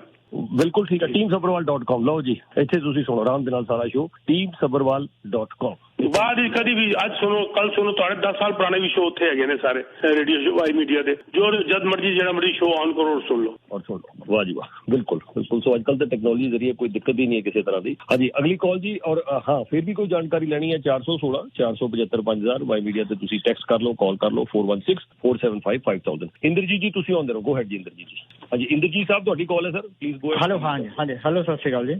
ਸਤਿ ਸ਼੍ਰੀ ਅਕਾਲ ਸਰ। ਸਤਿ ਸ਼੍ਰੀ ਅਕਾਲ ਜੀ। ਜਦੋਂ ਵੀ ਤੁਹਾਡਾ ਸਵੇਰੇ ਵੀ ਸੁਣਿਆ ਸੀ ਪ੍ਰੋਗਰਾਮ ਬਹੁਤ ਅੱਛਾ ਸੀ, ਤੁਹਾਨੂੰ ਵੀ ਬਹੁਤ ਬਹੁਤ ਵਧਾਈ ਪਹਿਲਾਂ ਤਾਂ। Thank you sir. ਅੱਛਾ ਸਬਰਨਾਮ ਸਾਹਿਬ ਨੂੰ ਪੁੱਛਣਾ ਸੀ, ਹਾਂ ਬੱਚੇ ਜਿੱਦਾਂ 18 ਸਾਲ ਤੋਂ ਵੱਡੇ ਹੋ ਗਏ ਤੇ ਇਹਨਾਂ ਦਾ ਕਦ ਨਾ ਐਡ ਕਰਨਾ ਚਾਹੀਦਾ ਆਪਣਾ ਪ੍ਰਿੰਸੀਪਲ ਆਉਣ ਚ? ਮੈਂ ਕਹਤਾ ਪ੍ਰਿੰਸੀਪਲ ਕਦ ਨਾ ਇਹਨਾਂ ਦਾ ਐਡ ਕਰਨਾ ਪ੍ਰਾਪਰਟੀ ਦੇ ਅੰਦਰ ਕਹਿ ਰਹੇ ਹੋ ਜੀ? ਹਾਂਜੀ ਪ੍ਰਾਪਰਟੀ ਦੇ ਅੰਦਰ। ਹਾਂਜੀ ਸਰ ਜੀ ਮੈਂ ਅਗਰ ਮਤਲਬ ਮੈਂ ਕੜਵੀ ਗੱਲ ਕਰ ਰਿਹਾ ਥੋੜੀ ਜੀ। 18 ਦੇ ਬਾਅਦ ਕਰ ਸਕਦੇ ਹੋ, ਪਰ ਮੈਂ ਜਦ ਤੱਕ ਵਿਆਹ ਨਹੀਂ ਹੁੰਦਾ ਮੈਂ ਕਰਾਂਗਾ ਹੀ ਨਹੀਂ। ਓਕੇ ਨਹੀਂ ਮੈਂ ਨਹੀਂ ਕਰਾਂਗਾ ਜਦ ਤੱਕ ਵਿਆਹ ਨਹੀਂ ਹੋਗਾ ਸਰ। ਮੈਂ ਬੜਾ ਕੰਜ਼ਰਵੇਟਿਵ ਹੈਗਾ ਇਸ ਮਾਮਲੇ ਵਿੱਚ। ਤੁਹਾਡਾ ਬੇਟਾ ਬਹੁਤ ਚੰਗਾ ਹੈ, ਵਿਆਹ ਦੇ ਬਾਅਦ ਕੀ ਹਾਲ ਹੋਣਾ ਤੁਹਾਨੂੰ ਨਹੀਂ ਪਤਾ, ਉਹਨੂੰ ਵੀ ਨਹੀਂ ਪਤਾ। ਤੁਹਾਡੀ ਬੇਟੀ ਬੜੀ ਚੰਗੀ ਹੈ, ਵਿਆਹ ਦੇ ਬਾਅਦ ਕੀ ਹੋਣਾ ਤੁਹਾਨੂੰ ਨਹੀਂ ਪਤਾ, ਤੁਹਾਨੂੰ ਵੀ ਨਹੀਂ ਪਤਾ। ਜਦ ਤੱਕ ਮੇਰੀ ਸ਼ੋਰਟੀ ਨਹੀਂ ਜਾਂਦੀ ਕਿ ਇਹਨਾਂ ਦੀ ਫੈਮਿਲੀ ਲਾਈਫ ਠੀਕ ਜਾ ਰਹੀ ਹੈ, ਮੈਂ ਨਾ ਉਹਦਾ ਪ੍ਰਾਪਰਟੀ ਦੇ ਅੰਦਰ ਨਾ ਪਾਵਾਂਗਾ ਹੀ ਨਹੀਂ, ਗੱਲ ਹੀ ਖਤਮ। ਅੱਛਾ ਔਰ ਦੂਜਾ ਅਗਰ ਤੁਸੀਂ ਐਡ ਕਰਦੇ ਹੋ ਤਾਂ ਤੁਸੀਂ ਫਸਟ ਟਾਈਮ ਹੋਮ ਬਾਇਰ ਦੇ ਬੈਨੀਫਿਟ ਵੀ ਲੂਜ਼ ਕਰਦੇ ਨਾ ਫਿਰ ਇਸ ਤਰ੍ਹਾਂ? ਹਾਂਜੀ ਬਿਲਕੁਲ ਲੂਜ਼ ਕਰ ਜਾਂਦੇ ਜੀ, ਬਿਲਕੁਲ। ਅੱਛਾ ਜੀ ਹਾਂ ਪੰਕਜ ਮੋਗਾ ਜੀ ਨੂੰ ਮੈਂ ਦੱਸਣਾ ਸੀ, ਉਹ ਉਹਨਾਂ ਤੋਂ ਇੱਕ ਵਾਰੀ ਪਹਿਲੇ ਵੀ ਪੁੱਛਿਆ ਸੀ ਸਵਾਲ ਕਿ ਕਰ ਲੈਣਾ। ਹੈਲੋ ਮੁੰਡਾ ਕਹਿੰਦਾ 50। ਹੈਲੋ ਹਾਂਜੀ ਮੋਗਾ ਜੀ ਨੂੰ ਮੈਂ ਇੱਕ ਵਾਰ ਪਹਿਲੇ ਪੁੱਛਿਆ ਸੀ, ਔਰ ਐਕਚੁਅਲੀ ਜਿੱਦਾਂ ਬੰਦਾ ਹੈਲਦੀ ਰਹਿੰਦਾ, ਠੀਕ ਠਾਕ ਰਹਿੰਦਾ, ਕੰਮ ਕਰਦਾ ਰਹਿੰਦਾ ਤੇ EMPLOYER ਵੱਲੋਂ ਉਹ ਪੈਨਸ਼ਨ ਜਿੱਦਾਂ ਚੱਲਦੀ ਰਹਿੰਦੀ ਹੈ ਸਾਡੀ ਜਿਹੜਾ ਕੰਪਨੀ 'ਚ, ਉਹ 71 ਈਅਰ ਤੱਕ ਜਿਹੜੀ ਸੀਗਾ ਰੂਲ, ਉਹ ਇਨਕਮ ਟੈਕਸ ਦਾ ਰੂਲ ਹੈ, ਇਸ ਕਰਕੇ ਉਹ ਹਰੇਕ EMPLOYER ਤੇ ਲਾਗੂ ਹੁੰਦਾ ਐਕਚੁਅਲੀ। ਉਹੀ ਦੱਸਣਾ ਸੀ, ਮੈਨੂੰ ਹੁਣੇ ਪਤਾ ਲੱਗਿਆ। ਨਹੀਂ ਕੀ ਮੈਨੂੰ ਕੁਝ ਸਮਝ ਹੀ ਨਹੀਂ ਆਈ ਜੀ। ਨਹੀਂ ਸਮਝ ਨਹੀਂ ਜਿੱਦਾਂ ਮੈਂ ਹਾਲੇ ਸਾਡੀ ਕੰਪਨੀ 'ਚ ਕੰਮ ਕਰ ਰਿਹਾ ਤਾਂ ਉੱਥੇ ਸਾਨੂੰ EMPLOYER ਦੇ ਵੱਲੋਂ ਕੰਟਰੀਬਿਊਸ਼ਨ ਜਾਂਦਾ ਹੈ ਤਾਂ ਸਾਨੂੰ ਪੈਨਸ਼ਨ ਮਿਲਣੀ ਹੈ। ਉਹ ਮੈਂ ਅਗਰ 71 ਤੱਕ ਈਅਰ ਤੱਕ ਮੈਂ ਕਰ ਸਕਦਾ ਕੰਮ, ਤਾਂ ਉਹਦੇ ਬਾਅਦ ਮੈਂ 71 ਤੇ ਮੈਨੂੰ ਜ਼ਬਰਦਸਤੀ ਜੌਬ ਛੱਡਣੀ ਪਏਗੀ। ਈਵਨ ਮੇਰੀ ਹੈਲਥ ਠੀਕ ਹੋਏ ਮੈਂ ਕੰਮ ਕਰ ਸਕਦਾ ਹੋਇਆ ਨਹੀਂ ਤਾਂ ਪ੍ਰਾਈਵੇਟ ਪੈਨਸ਼ਨ ਹੈ। ਮਤਲਬ ਇਹ ਤਾਂ ਤੁਹਾਡੇ EMPLOYER ਦਾ ਰੂਲ ਹੈ ਨਾ ਜੀ? ਨਹੀਂ EMPLOYER ਦਾ ਰੂਲ ਨਹੀਂ, ਇਨਕਮ ਟੈਕਸ ਦਾ ਰੂਲ ਹੈ। ਉਹੀ ਮੈਂ ਕਲੀਅਰ ਕਰਨਾ ਸੀ। ਇਨਕਮ ਟੈਕਸ ਦਾ EMPLOYER ਦਾ ਨਹੀਂ, ਕੋਈ ਦੂਸਰੇ EMPLOYER ਕੋਲ ਵੀ ਸੇਮ ਐਡੀਸ਼ਨ ਹੈ। ਉਹ ਮੈਂ ਚੈੱਕ ਕੀਤਾ। ਤੁਹਾਨੂੰ ਨਹੀਂ ਰੋਕ ਸਕਦਾ ਕੰਮ ਕਰਨ ਵਾਸਤੇ ਸਰ। 71 ਤੇ ਜਾ ਕੇ ਤੁਹਾਨੂੰ ਪੈਨਸ਼ਨ ਲੈਣੀ ਜ਼ਰੂਰੀ ਹੁੰਦੀ ਹੈ। ਹਾਂ ਉਹੀ ਪੈਨਸ਼ਨ ਲੈਣੀ ਜ਼ਰੂਰੀ ਹੈ। ਹਾਂ 71 ਪੈਨਸ਼ਨ ਦੀ ਜਗ੍ਹਾ ਤੁਸੀਂ ਗੱਲ ਕਰ ਰਹੇ ਹੋ ਕੰਮ ਕਰਨ ਦੀ। ਜੋ ਹਾਂ ਪੈਨਸ਼ਨ ਤਾਂ 71 ਦਾ ਹਰੇਕ ਦਾ ਰੂਲ ਹੈ ਜੀ। ਜਿਹੜੀ RRSP ਵਗੈਰਾ ਜਿਹੜਾ ਵੀ ਹੈ ਵਿੱਚ ਕਨਵਰਟ ਹੋ ਜਾਏਗਾ। ਸੋ 71 ਤੇ ਤੁਹਾਨੂੰ ਲੈਣਾ ਹੀ ਲੈਣਾ ਪਏਗਾ। ਲੇਕਿਨ ਮੇਰਾ EMPLOYER ਕਹਿੰਦਾ ਹੈ ਕਿ ਤੁਹਾਨੂੰ ਨੌਕਰੀ ਤੋਂ ਜਾਣਾ ਪਏਗਾ, ਤਾਂ ਉਹ ਤੁਹਾਡੇ EMPLOYER ਦਾ ਰੂਲ ਹੈ, ਕਿਸੇ ਮੈਨੂੰ ਨਹੀਂ ਪਤਾ। ਹਾਂ ਨਹੀਂ ਉਹ ਸਮਝ ਗਿਆ। ਨਹੀਂ ਉਹ ਤਾਂ ਤੁਸੀਂ ਮਤਲਬ ਅਦਰਵਾਈਜ਼ ਪੈਨਸ਼ਨ ਲੂਜ਼ ਕਰੋਗੇ ਨਾ, ਫਿਰ ਤੁਸੀਂ ਕੋਈ ਫਾਇਦਾ ਨਹੀਂ ਨਾ ਫਿਰ ਇੰਨਾ ਟਾਈਮ ਕੰਮ ਕਰਕੇ। ਪੈਨਸ਼ਨ ਕਿਉਂ ਲੂਜ਼ ਕਰੋਗੇ? ਪੈਨਸ਼ਨ ਤਾਂ ਆਏਗੀ ਤੁਹਾਨੂੰ। ਨਹੀਂ ਅਗਰ 71 ਦੇ ਬਾਅਦ ਵੀ ਕੰਮ ਕਰਦੇ ਹੋ ਤਾਂ ਉਹ ਤੁਹਾਨੂੰ ਫਿਰ ਲਮਸਮ ਦੇਗਾ ਜਾਂ ਪੈਨਸ਼ਨ ਨਹੀਂ ਮਿਲੇਗੀ? ਨਹੀਂ ਸਰ ਗਲਤ ਹੈ ਤੁਹਾਡੀ। ਅਗਰ ਤੁਹਾਡੇ ਕੋਲ ਆਪਦੇ ਕੋਲ ਕੋਈ ਰੂਲ ਹੈ, ਆਪਦੀ ਕੋਈ ਪੈਨਸ਼ਨ ਹੈਗੀ ਹੈ 71 ਤੇ, ਤੁਸੀਂ ਕਲੈਰੀਫਾਈ ਕਰੋ ਚੀਜ਼ ਨੂੰ ਜਾਂ ਮੇਰੇ ਨਾਲ ਆ ਕੇ ਬੈਠੋ। ਤੁਹਾਨੂੰ ਮੇਰੇ ਖਿਆਲ ਹਲੇ ਵੀ ਕਲੈਰੀਫਿਕੇਸ਼ਨ ਨਹੀਂ ਹੈਗੀ ਚੀਜ਼ ਦੀ। ਅੱਛਾ ਜੀ ਚਲੋ ਠੀਕ ਹੈ, ਚਲੋ ਜ਼ਰੂਰ ਮਿਲਾਂਗੇ। ਓਕੇ ਥੈਂਕ ਯੂ ਜੀ। ਹਾਂਜੀ ਅਗਲੀ ਕਾਲ ਜੀ। ਹਾਂਜੀ ਵੀਰ ਜੀ ਪੈਰੀ ਪੈਨਾ ਜੀ, ਮਨਸੂਰ ਚੀਮਾ ਜੀ, ਵੈਲਕਮ। ਸਤਿ ਸ੍ਰੀ ਅਕਾਲ ਜਦਵੀਰ ਜੀ, ਕੀ ਹਾਲ ਚਾਲ ਜੀ? ਠੀਕ ਠਾਕ ਹੋ? ਸਤਿ ਸ੍ਰੀ ਅਕਾਲ ਜੀ, ਬਹੁਤ ਵਧੀਆ, ਮਿਹਰਬਾਨੀ ਜੀ। ਇਹ ਪੰਖਾ ਜੀ ਤੇ ਆਪਣਾ ਸਫਰਵਾਲ ਜੀ ਦਾ ਇਹ ਜੋੜੀ ਸਲਾਮਤ ਰਵੇ। ਅੱਲਾਹ ਤਾਲਾ ਇਹਨਾਂ ਨੂੰ ਤੰਦਰੁਸਤੀ ਸਿਹਤ ਦੇ, ਬਹੁਤ ਨੌਲੇਜ ਦਿੰਦੇ ਨੇ। ਵੇਖੋ 12:30 ਵਜੇ ਦਾ ਪ੍ਰੋਗਰਾਮ ਸ਼ੁਰੂ ਹੋਇਆ, 1 ਵੱਜ ਗਿਆ, 1.5 ਘੰਟਾ ਦੋਵੇਂ ਜੋੜੀ ਲੱਗੀ ਹੈ, ਬਹੁਤ ਜ਼ਿਆਦਾ ਨੌਲੇਜ ਦਿੰਦੇ ਨੇ ਤੇ ਇਹਨਾਂ ਦਾ ਸ਼ੁਕਰੀਆ ਅਦਾ ਕਰਨ ਵਾਸਤੇ ਫੋਨ ਕੀਤਾ। Thank you sir. ਟਿਕੜੀ ਦੱਸੋ ਜੀ, ਜਦਵੀਰ ਜੀ ਨੂੰ ਨਾਲ ਮਿਲਾਓ। ਜਦਵੀਰ ਜੀ ਨੂੰ ਨਾਲ ਮਿਲਾਓ, ਉਹਨਾਂ ਦੇ ਬਗੈਰ ਤੇ ਹੋ ਹੀ ਨਹੀਂ ਸਕਦਾ ਸੀ। ਜਦਵੀਰ ਜੀ ਤਾਂ ਪਹਿਲਾਂ ਨੇ ਤਾਂ ਮਿਲੇ ਹੀ ਮਿਲਾਏ। ਤੁਹਾਡੀ ਜੋੜੀ ਸਲਾਮਤ ਰਵੇ। Thank you sir. ਓਕੇ ਜੀ, okay thank you sir. Thank you Cheema ਸਾਹਿਬ। ਇਹ ਤੁਹਾਡੇ ਭਰਾਵਾਂ ਦਾ ਆਸ਼ੀਰਵਾਦ ਹੈ, ਪਿਆਰ ਹੈ। ਸੋ ਸਭ ਤੋਂ ਪਹਿਲਾਂ ਉਸ ਪਰਮਾਤਮਾ ਦਾ ਉਪਰਾਲੇ ਦਾ ਸ਼ੁਕਰੀਆ, ਉਸ ਯੂਨੀਵਰਸ ਦਾ, ਉਸ ਤਾਕਤ ਦਾ। ਫਿਰ ਤੁਹਾਡਾ ਚੀਮਾ ਸਾਹਿਬ ਸਾਰਿਆਂ ਦਾ ਬਹੁਤ ਧੰਨਵਾਦ ਹੱਥ ਜੋੜ ਕੇ। ਔਰ ਫਿਰ ਡੈਫੀਨੇਟਲੀ ਟਾਈਮ ਕੱਢ ਕੇ ਆਉਂਦੇ ਨੇ ਪੰਕਜ ਜੀ ਔਰ ਪੀਕੇ ਜੀ, ਆਪਣੇ ਸਾਰੇ ਵਧੀਆ ਵਿਚਾਰ ਸ਼ੇਅਰ ਕਰਦੇ ਨੇ। Last call for the show और फिर रैप अप करने के हुक्म आए ने जी। कमलेश पांड्या जी यस सर। अच्छा यूजुअली जी मेरा एक सजेशन है कि आप सबका इंटरव्यू करते हो लाके, एक बार हाउसिंग मिनिस्टर का भी करो जो लैंडलॉर्ड टेनेंट बोर्ड से रिलेटेड है, ताकि कुछ उसको क्वेश्चन भी, हार्ड क्वेश्चन उसके सामने पुटअप करो। जैसे मेरा ही प्रॉब्लम है, 1 साल से वो ब्रांड न्यू टाउन हाउस में घुस गया टेनेंट, थोड़ा टाइम रेंट दिया, उसके बाद उसने 1 साल से रेंट नहीं दिया। 1 साल के बाद अभी मुझे डेट मिली, लास्ट अक्टूबर में अप्लाई किया था अभी, और उसने नई यूटिलिटी दी, कभी उसने वाटर बिल नहीं दिया, उसने पानी की टंकी का नहीं दिया, कुछ भी नहीं दिया। और उसने गैस की कंपनी को फोन करके बोल दिया मैं मूव आउट हो जाता हूँ, तो मैं नहीं दूंगा। तो गैस की कंपनी बोल दिया आप दो, लेकिन फिर भी वो रहता है। और नहीं मुझे कभी उसने एंटर करने दिया, अड़ोस पड़ोस से भी मगजमारी करता है। सिटी ऑफ विडबी मुझे लेटर भेजती है कि आपका ये ज्यादा आवाज करता है, ज्यादा म्यूजिक बजाता है, पार्किंग वायोलेशन करता है। अड़ोस पड़ोस वाले सब ने पुलिस भी काफी बार बुलाई, लेकिन लैंडलॉर्ड टेनेंट बोर्ड को सब एविडेंस भेजे, लेकिन वो केस एक्सपेडाइट करते ही नहीं। सर एक बात सुनिए, मैं थोड़ा सरप्राइज हुई सुन के, आपके पास तो बहुत जबरदस्त केस बनता है जल्दी डेट लेने का, तो ये कैसे हो गया? ये मतलब आपने पैरालीगल हायर किया होगा कोई? हाँ, पैरालीगल से ही करते हैं सब कुछ पैरालीगल। सर ये आपका तो केस बहुत सॉलिड है वो जल्दी डेट देने के लिए, क्योंकि यहाँ पर जब पुलिस इन्वॉल्व हो गई और सिटी ऑफ विडबी से आपको लेटर आ गया न्यूसेंस का, तो ये तो आपका केस तो बड़ा सॉलिड है। N6 के हिसाब से डाल के इसको तो जल्दी डेट आपको कितने महीने की डेट नहीं है सर? N1 नहीं है जी सर इसके अंदर, N1 तो छोड़ दो, इसके अंदर N1 कहाँ से बन गया? No L1, L2, N6, N5 सब डाला, और पूरा मॉर्गेज के स्टेटमेंट्स भी दिए लैंडलॉर्ड टेनेंट बोर्ड को, और वो लोग रिप्लाई नहीं देते। अपने ईमेल कर करके थक गए हमारा पैरालीगल। कितने महीने की डेट मिली है आपको सर? लास्ट अक्टूबर में अप्लाई किया था हमने, आई अक्टूबर की मिली अभी 20 तारीख को, 1 साल हो गया। 1 साल की मिली है। चलो मेरे हिसाब से तो आपको ये 4-5 महीने की डेट मिलनी चाहिए थी, क्योंकि चलो जो लोग कह रहे हैं कि 18 महीने 2-2 साल नहीं मिलती, उनके लिए पता चल गया कि 1 साल की मिली है। लेकिन उसका सारा क्रेडिट खराब कर दोगे आप अगर उसके पीछे पड़ जाओ। हम लोग अक्सर क्या करते हैं कि छोड़ देते हैं, उसके पीछे पड़ जाओ और उसकी सारी डिटेल्स अपने पास रखो। स्पेशली उसकी गाड़ी जो है उसकी फोटो खींच लो, उसकी गाड़ी से आप ट्रैक कर दोगे वो कहाँ जा रहा है, उसे गाड़ी के नंबर से आप ट्रैक कर सकते हो और उसके पीछे पड़ जाओ। मैंने बहुत से ऐसे केसेस देखे हैं जब टेनेंट को पता चलता है जी मेरा तो क्रेडिट बिल्कुल रिन्यू हो जाएगा और आप उसके अगेंस्ट जजमेंट लेके आ जाओगे पेमेंट की, तो वो आपके पास आके बैठ जाते हैं फैसला करने के लिए। जो बोलो जी लोग कितने लेते हो कितने देते हो। मैंने बहुत केस देखे हैं, 90% सॉल्व हो जाती है प्रॉब्लम। छोड़ना नहीं सर आप, बिल्कुल मैं बताना चाहता हूँ। तो कभी आप हाउसिंग मिनिस्टर को भी लोकल प्रॉब्लम्स को फोकस थोड़ा ज्यादा हो जाएगा, बुलाल को उसका इंटरव्यू कर लो युद्धवीर जी कि भाई ये क्यों इतना ऐसा प्रॉब्लम है। सब अगर if this will be happen long and long, people will not rent out their property, तो फिर वो टेनेंट्स कहाँ जाएंगे, राइट? तो नहीं, छोटे क्वेश्चन पूछूं सर आपसे, आपने उसको टेनेंट को जब रखा था तो आपने पूरी इंक्वायरी करी थी, उसको रीचेक किया था, पूरी इंक्वायरी करी थी सारी? या पूरी इंक्वायरी की थी। वो 2-3 जगह पे रेंट पे 5-7 साल रह के आया था, उसने वो लेटर भी भेजे, लेकिन नहीं होल्ड ऑन, जहाँ रह के आया था उस लेटर को मैं मानता ही नहीं। मैं आपको एग्जांपल देता हूँ। मेरे पास एक टेनेंट है मान लो, और वो मुझे तंग कर रहा है और मैं चाहता हूँ कि वो निकले, तो क्या मैं लेटर आपको ये दूंगा कि ये बहुत खराब है टेनेंट जी, इसने तो मुझे तंग कर रखा है? मैं चाहूंगा निकले, तो मैं उसके बारे में हाँ बहुत अच्छा टेनेंट है ताकि निकले यहाँ से बाहर। उन लेटर्स को तो मैं मानता ही नहीं, पहली बात, ठीक है जी। और उसके बाद आप कई बार आपको ये क्रेडिट रिपोर्ट दे देते हैं, वो भी नकली, जिसको हम मिस रिप्रेजेंटेशन कहते हैं। N6 फॉर्म लागू होता है उसके ऊपर। कई बार ये आपकी इनकम गलत, अब अपनी नकली, हम उसको चेक ही नहीं करते आगे से। कई बार हम पैनिक हो जाते हैं कि ये 15 दिन महीना खाली रह गया, चलो दे दो फटाफट, वो हम अपने अगेंस्ट चल पड़ते हैं। तो ये सारी चीजें आपने देखी थी। मुझे ये केस बड़ा अच्छा लगा। इतना प्रॉपर इंक्वायरी नहीं की थी मैंने उस पर। यही होगी बात क्लियर, क्यों नहीं करी सर, क्यों नहीं करी? आपके पर्सनल कोई था जो आपकी हेल्प कर रहा था? नहीं, वो मैंने रियल एस्टेट एजेंट के थ्रू ही किया था, लेकिन वो मतलब he was not an agent properly. मुझे लगा बस हो गया फिर युद्धवीर जी, जवाब मिल गया ना आपको? बिल्कुल मिल गया जवाब। ये तो वही तो बात है सर, एक गलती हम अपने क्लाइंट्स को कहते हैं। मेरे को अगर मेरे क्लाइंट का फोन आता है 10 दिन के बाद कि 10 दिन हो गया किराया भी नहीं चढ़ा, तो मैं कहता हूँ जी रिस्पेक्टफुली कैंसिल कर दो, हम तो अपने ढंग से ही चढ़ाएंगे, हम 1 महीना लगा देंगे, पर जब तक हमारी पूरी तसल्ली नहीं होगी हम रेंट पे नहीं चढ़ाएंगे। बात खत्म हो गई। और अगर कहते हो जी हम, क्योंकि डिटेल तो सबकी भेजते हैं हम अपने लैंडलॉर्ड के पास, अगर आप जल्दबाजी में हो तो इनमें से कोई चूज करते हो कर लो, but that is your responsibility not ours. बात खत्म। जब हमारी रेंट में चलना लेट हो जाता है ना जी, हमको वो बुरे टेनेंट भी अच्छे लगने शुरू हो जाते हैं। कोई बात नहीं, ठीक ही लग रहा है, हम अपने आप को जस्टिफाई करने की कोशिश करते हैं और वहीं पर ही गलती कर जाते हैं। मैं कई बार बोलता हूँ 15-20 दिन महीना लेट होना ज्यादा बेटर है, बजाय देख लो 1 साल से आप परेशान हो रहे हो। इस बात को जो हमारे लिस्टनर्स है जो मुझे कई बार कह चुके हैं कि सर जल्दी चढ़ा दो, वो सुन लो, ये एग्जाम्पल आपके सामने है। थैंक यू जी। और जी ਅਨਵਰ ਸਾਹਿਬ ਤੁਸੀਂ ਆਉਂਦੇ ਰਹੋ, ਸਾਡੇ ਕੋਲ ਮਿੰਟ ਰਹਿ ਗਏ ਨੇ ਸਿਰਫ ਇੱਕ। ਅਨਵਰ ਸਾਹਿਬ ਪਲੀਜ਼ ਆਪਣਾ ਸਵਾਲ ਪੁੱਛੋ। ਜੀ ਮੈਂ ਤੁਹਾਡਾ ਸਿਰਫ 1 ਮਿੰਟ ਲਾਉਂਗਾ। ਮੈਂ ਬੁੱਧ ਨੂੰ ਤਾਂ ਲਾਉਂਦਾ ਜੇ ਪੀਕੇ ਸਾਹਿਬ ਨਾਲ ਕਦੀ ਮੁਲਾਕਾਤ ਨਹੀਂ ਹੋਈ, ਲੇਕਿਨ ਇਹਨਾਂ ਦੇ ਰਸਗੁੱਲੇ ਜਿਹੜੇ ਆ ਨਾ, ਪਤਾ ਨਹੀਂ ਇਹਨਾਂ ਨੇ ਕਦੋਂ ਖਵਾਉਣੇ ਨੇ। ਸੌਕ ਜਦੋਂ ਇਕੱਠੇ ਬਣਾਉਂਦੇ ਨੇ ਤੇ ਬੜਾ ਅੱਛਾ ਬੋਲਦੇ ਨੇ ਔਰ ਵੈਰੀ ਨੌਲੇਜੇਬਲ। ਔਰ ਦੂਸਰਾ ਤੁਸੀਂ ਦੁਨੀਆ ਜਹਾਨ ਦੇ ਇੰਟਰਵਿਊ ਕੀਤੇ ਵੀਰ ਜੀ, ਤੇ ਜੇ ਮੇਰੇ ਦਿਲ ਦੀ ਖੁਆਇਸ਼ ਆ ਕਿ ਕਿਸੇ ਵੇਲੇ ਵਾਲਦਾ ਮਾਜਦਾ ਨੂੰ ਵੀ ਤੁਸੀਂ ਸਟੇਜ ਤੇ ਲਿਆਓ ਸਟੂਡੀਓ ਵਿੱਚ, ਉਹਨਾਂ ਦਾ ਆਪ ਇੰਟਰਵਿਊ ਕਰੋ ਕਿ ਉਹ ਕਿੰਨਾ ਕ੍ਰਾਈਸਿਸ ਤੋਂ ਗੁਜ਼ਰ ਕੇ ਇੱਥੋਂ ਤੱਕ ਪਹੁੰਚਾਇਆ ਤੁਹਾਨੂੰ, ਤੇ ਸਾਨੂੰ ਵੀ ਜਿਹੜਾ ਪਹੁੰਚਾਇਆ ਅੱਲਾਹ ਤਾਲਾ ਤੋਂ ਬਾਅਦ ਮਾਂ ਪਿਓ ਦੀ ਮਿਹਰਬਾਨੀ ਨਾਲ ਹੀ।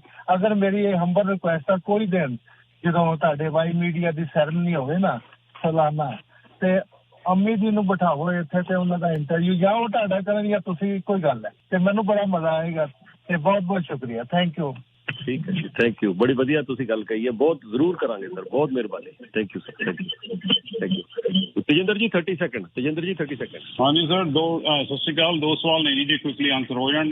ਪੀਕੇ ਜੀ ਤੁਸੀਂ ਕਿਹਾ ਵੀ ਟੈਨੈਂਟਸ ਦੀ ਗੱਡੀ ਦੀ ਪਲੇਟ ਦੀ ਜਾਂ ਫੋਟੋ ਲੈ ਲੈਣੀ ਚਾਹੀਦੀ ਹੈ, ਤੇ ਉਹਦੇ ਨਾਲ ਕਿਵੇਂ ਟਰੈਕ ਹੋ ਸਕਦਾ ਸਰ? ਉਹ ਸਾਰਾ ਟਰੈਕ ਹੋ ਜਾਂਦਾ ਜੀ, ਤੁਹਾਨੂੰ ਸਾਰਾ ਉਹਦੇ ਕੋਲ ਟਰੈਕ ਹੋ ਜਾਏਗਾ। ਮੈਨੂੰ ਗੱਡੀ ਦਾ ਸਾਰੀ ਹਿਸਟਰੀ ਤੋਂ ਪਤਾ ਚੱਲ ਜਾਂਦਾ ਕਿ ਉਹਦਾ ਐਡਰੈਸ ਕੀ ਹੈਗਾ, ਕਿੱਥੇ ਗਿਆ ਉਹਨੇ, ਅਗਰ ਗੱਡੀ ਵੇਚੀ ਹੈ ਉਹਦੇ ਉਦੋਂ ਵੀ ਪਤਾ ਚੱਲ ਜਾਂਦਾ ਸਾਰਾ ਕੁਝ। Keep track on the vehicle, that is one of the best way to track the tenant. ਤੇ ਉਹ ਆਪਾਂ ਨੂੰ ਕਿਤੇ ਮਤਲਬ ਲਾਇਰ ਵਗੈਰਾ ਦੇ ਥਰੂ ਜਾਣਾ ਪੈਣਾ ਉਹ ਪਤਾ ਕਰਨ ਲਈ, ਜਾਂ ਕੋਈ ਜਾਂ ਤੁਹਾਡਾ ਕੋਈ ਵੀ ਇੰਸ਼ੋਰੈਂਸ ਕੰਪਨੀ ਕੋਈ ਹੋਗਾ ਉਹ ਤੁਹਾਨੂੰ ਦੱਸ ਦੇਗਾ, ਡਰਾਈਵਿੰਗ ਵਾਲੇ ਕੋਈ ਵੀ ਤੁਹਾਨੂੰ ਦੱਸ ਦੇਣਗੇ, ਉਹਦੀ ਸਾਰੀ ਹਿਸਟਰੀ ਪਤਾ ਚੱਲ ਜਾਂਦੀ ਹੈ ਸਰ। ਠੀਕ ਹੈ ਸਰ। ਤੇ ਦੂਸਰਾ ਸਵਾਲ ਮੇਰਾ ਇਹ ਸੀ ਵੀ ਆਪਣੇ ਪੀਕੇ ਜੀ ਇੱਕ ਨਿਊਜ਼ ਆ ਰਹੀ ਸੀ ਵੀ ਸੈਪਟੈਂਬਰ 25 ਨੂੰ ਹੀ ਕੋਈ law suit, class action law suit ਸ਼ੁਰੂ ਹੋਇਆ ਤੇ ਜੱਜ ਨੇ ਅਪਰੂਵ ਵੀ ਕਰਤਾ, ਆਪਣਾ ਕਿਸੇ ਨੇ ਕੀਤਾ ਸਾਰੀ ਰੀਅਲ ਸਟੇਟ ਇੰਡਸਟਰੀ ਦੇ ਖਿਲਾਫ ਵੀ। ਹਾਂ ਉਹ ਚੱਲ ਰਿਹਾ ਜੀ, ਰੀਮੈਕਸ ਵੀ ਹੈ। ਸੌਰੀ ਮੇਰੇ ਮੂੰਹ ਤੋਂ ਨਾਂ ਵੀ ਨਿਕਲ ਗਿਆ। ਵੱਡੀ ਕੁਝ ਕੰਪਨੀਆਂ ਨੇ ਜੋ ਹੈ ਉਹਨਾਂ ਨੇ ਸੈਟਲਮੈਂਟ ਵੀ ਕੁਝ ਕੀਤੀ ਹੈਗੀ। ਉਹ ਬੜੀ ਵੱਡੀ ਕੋਈ ਉਹਨਾਂ ਦਾ ਸਿਸਟਮ ਸੀਗਾ ਕਿ ਜਿਹਦੇ ਅੰਦਰ ਉਹਨਾਂ ਨੇ ਕੀਤਾ ਕਿ ਤੁਸੀਂ ਇਹ ਤਰੀਕਾ ਤੁਹਾਡਾ ਗਲਤ ਸੀਗਾ, ਪਰ ਉਹ ਆਮ ਆਦਮੀ ਨੂੰ ਸਾਡੇ ਤੁਹਾਨੂੰ ਇਹਦੇ ਉੱਤੇ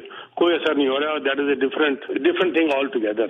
ਜੀ ਸੈਟਲਮੈਂਟ ਵੀ ਸ਼ੁਰੂ ਕਰਤੀ ਹੈ, ਰੀਮੈਕਸ ਨੇ ਵੀ ਸੈਟਲਮੈਂਟ ਕਰਤੀ ਉਹਨਾਂ ਨਾਲ ਜਾ ਕੇ ਕੁਝ ਮਿਲੀਅਨ ਡਾਲਰ ਹੋ ਰਹੀ ਹੈ। ਠੀਕ ਹੈ। ਤੇ ਸਰ ਜਿਹੜਾ ਗ੍ਰੀਨ ਬੈਲਟ ਦਾ ਮੁੱਦਾ ਸੀ, ਜਿਹੜਾ ਮੈਂ ਹੁਣ ਉਹਨਾਂ ਨੇ ਆਪਣੇ ਡੈਫੋਰਡ ਸਾਹਿਬ ਨੇ ਵਾਪਸ ਕਰ ਲਿਆ, ਪਰ ਉਹਨਾਂ ਚ ਕੁਝ ਲੈਂਡ ਆਲਰੇਡੀ ਵਿਕ ਗਿਆ ਸੀਗਾ, ਪਲਾਟੋ ਡਿਵੈਲਪਮੈਂਟ ਨੇ ਵੇਚਤਾ ਸੀ ਰਾਈਟ, ਤੇ ਉਹ ਫਿਰ ਕਿਵੇਂ ਹੋਏਗੀ ਟ੍ਰਾਂਜੈਕਸ਼ਨ ਹੁਣ ਜਿਹੜੀ ਹੁਣ ਪਤਾ ਨਹੀਂ ਕੀ ਹੋਏਗੀ, ਇਹਨਾਂ ਦਾ ਆਪਸ ਕੀ ਝਗੜਾ ਚੱਲੇਗਾ। ਵੀ ਜ਼ਿਆਦਾ ਜਾਣਦੇ ਨੇ ਇਸ ਮਾਮਲੇ ਜਿੱਦੂ ਜੀ ਕੋਲ ਨਿਊਜ਼ ਸਾਡੇ ਤੋਂ ਪਹਿਲੇ ਆ ਜਾਂਦੀ ਹੈ, ਤੇ ਲੇਕਿਨ ਜਿਵੇਂ ਕਹਿੰਦੇ ਨੇ ਜਾਂ ਪੂਰਾ ਏਰੀਆ ਹੀ ਫਲੱਡ ਨੇ ਘੇਰਿਆ ਹੋਇਆ ਉਹ ਵਾਲਾ ਸਾਰਾ, ਔਰ ਦੇ ਆਰ ਨਾਈਸ ਪੀਪਲ, ਔਰ ਉਹ ਸਾਰਾ ਡੰਡਾ ਵਗੈਰਾ ਸਿੱਧਾ ਪਿੱਛੇ ਜਿਹੜਾ ਹੈਗਾ ਉਹ ਸਾਰਾ ਉਹਨਾਂ ਕੋਲ ਹੈਗਾ।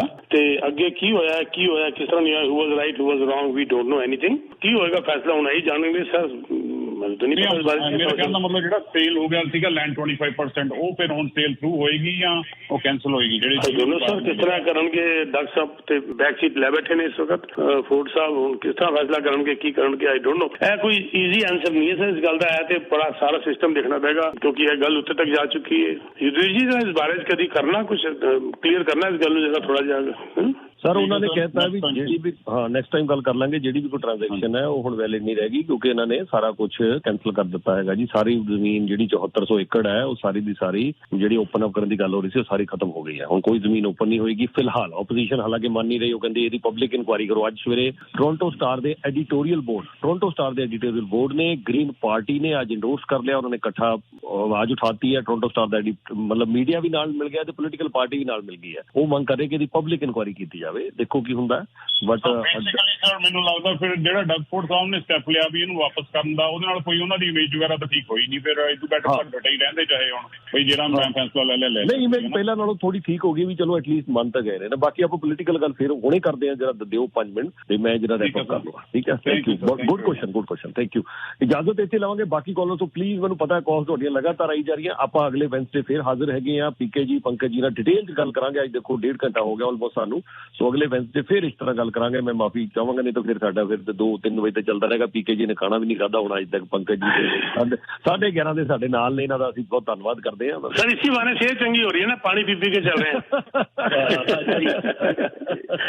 ਆਪਣੀ ਚਰਬੀ ਖੁਦ ਖਾ ਰਹੇ ਹਾਂ ਸਰ। ਤੁਸੀਂ ਤੇ ਹੈ ਪੰਕਜ ਜੀ, ਮੈਂ ਕਹਿੰਦਾ ਪੀਕੇ ਜੀ ਤਾਂ ਸਾਡੇ ਸਾਰੇ ਲਈ ਇੰਸਪੀਰੇਸ਼ਨ ਹੈ। ਮੈਂ ਇਹਨਾਂ ਨੂੰ ਇਸ ਲਈ ਅਮਿਤਾਭ ਬੱਚਨ ਦਾ ਖਿਤਾਬ ਦਿੱਤਾ ਹੋਇਆ ਵੀ ਜਿਸ ਤਰ੍ਹਾਂ ਅਮਿਤਾਭ ਬੱਚਨ ਸਾਹਿਬ ਨਾ, ਜਿੰਨੀ ਉਹਨਾਂ ਦੀ ਉਮਰ ਵੱਧਦੀ ਜਾ ਰਹੀ ਹੈ ਉਨਾ ਹੀ ਉਹਨਾਂ ਦੀ ਮੰਗ ਡਿਮਾਂਡ ਹੋਰ ਵੱਧਦੀ ਜਾ ਜਾ ਰਹੀ ਹੈ, ਲੋਕ ਉਨਾ ਹੀ ਉਹਨਾਂ ਦੀ ਪੋਪੂਲੈਰਿਟੀ ਵੱਧ ਰਹੀ ਹੈ, ਪਰਸਨੈਲਿਟੀ ਵੱਧ ਰਹੀ ਹੈ, ਔਰ ਉਹਨਾਂ ਨੂੰ ਮਤਲਬ ਹਰ ਕੋਈ, ਮੈਨੂੰ ਨਹੀਂ ਲੱਗਦਾ ਵੀ ਅੱਜ ਵੀ ਉਹਨਾਂ ਕੋਲ ਟਾਈਮ ਹੈ, ਵੇਲ ਹੈ ਕੋਈ ਕੰਮ ਤੋਂ, ਇੰਨਾ ਉਹਨਾਂ ਕੋਲ ਕੰਮ ਹੈ, ਹਰ ਕੋਈ ਉਹਨਾਂ ਦੇ ਨਾਲ ਕੰਮ ਕਰਨਾ ਚਾਹੁੰਦਾ ਹੈ, ਹਰ ਪ੍ਰੋਡਿਊਸਰ, ਹਰ ਡਾਇਰੈਕਟਰ, ਟੀਵੀ ਵਾਲਾ, ਵੈਬ ਸੀਰੀਜ਼ ਵਾਲਾ, ਫਿਲਮਾਂ ਬਣਾਉਣ ਵਾਲਾ, ਹਰ ਕੋਈ ਕਰਨਾ ਚਾਹੁੰਦਾ ਹੈ। ਤਾਂ ਸਰ ਤੁਸੀਂ ਸਾਡੇ ਸਾਰਿਆਂ ਲਈ ਇੰਸਪੀਰੇਸ਼ਨ ਹੋ, ਪ੍ਰਮਾਤਮਾ ਇਸੇ ਤਰ੍ਹਾਂ ਤੁਹਾਨੂੰ ਵਧੀਆ ਰੱਖੇ। God bless, you are inspiration for all of us, the way you conduct yourself.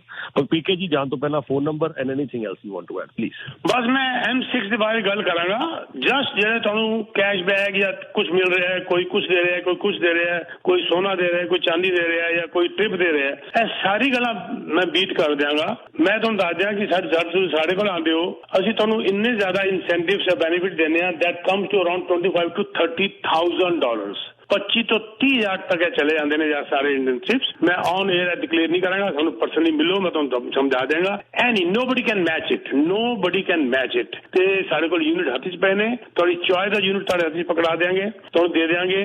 We are one of the top producers. ਸਾਨੂੰ ਮਿਲੋ M6 ਜਿਹਦੀ ਕਲੋਜ਼ਿੰਗ ਹੈਗੀ 2029 'ਚ। ਉਹਦੀ डिपॉजिट स्ट्रक्चर बड़ा एक्सटेंडेड है 2026 तक, 2.5% करके देना तुसी। और ਉਹਦਾ ਪ੍ਰਾਈਸ ਜਿਹੜਾ ਮੈਂ ਐਕਸਪੈਕਟ ਕਰ ਰਹੇ ਸੀ 1250 ਥੱਲੇ ਉਹ ਹੈਗਾ।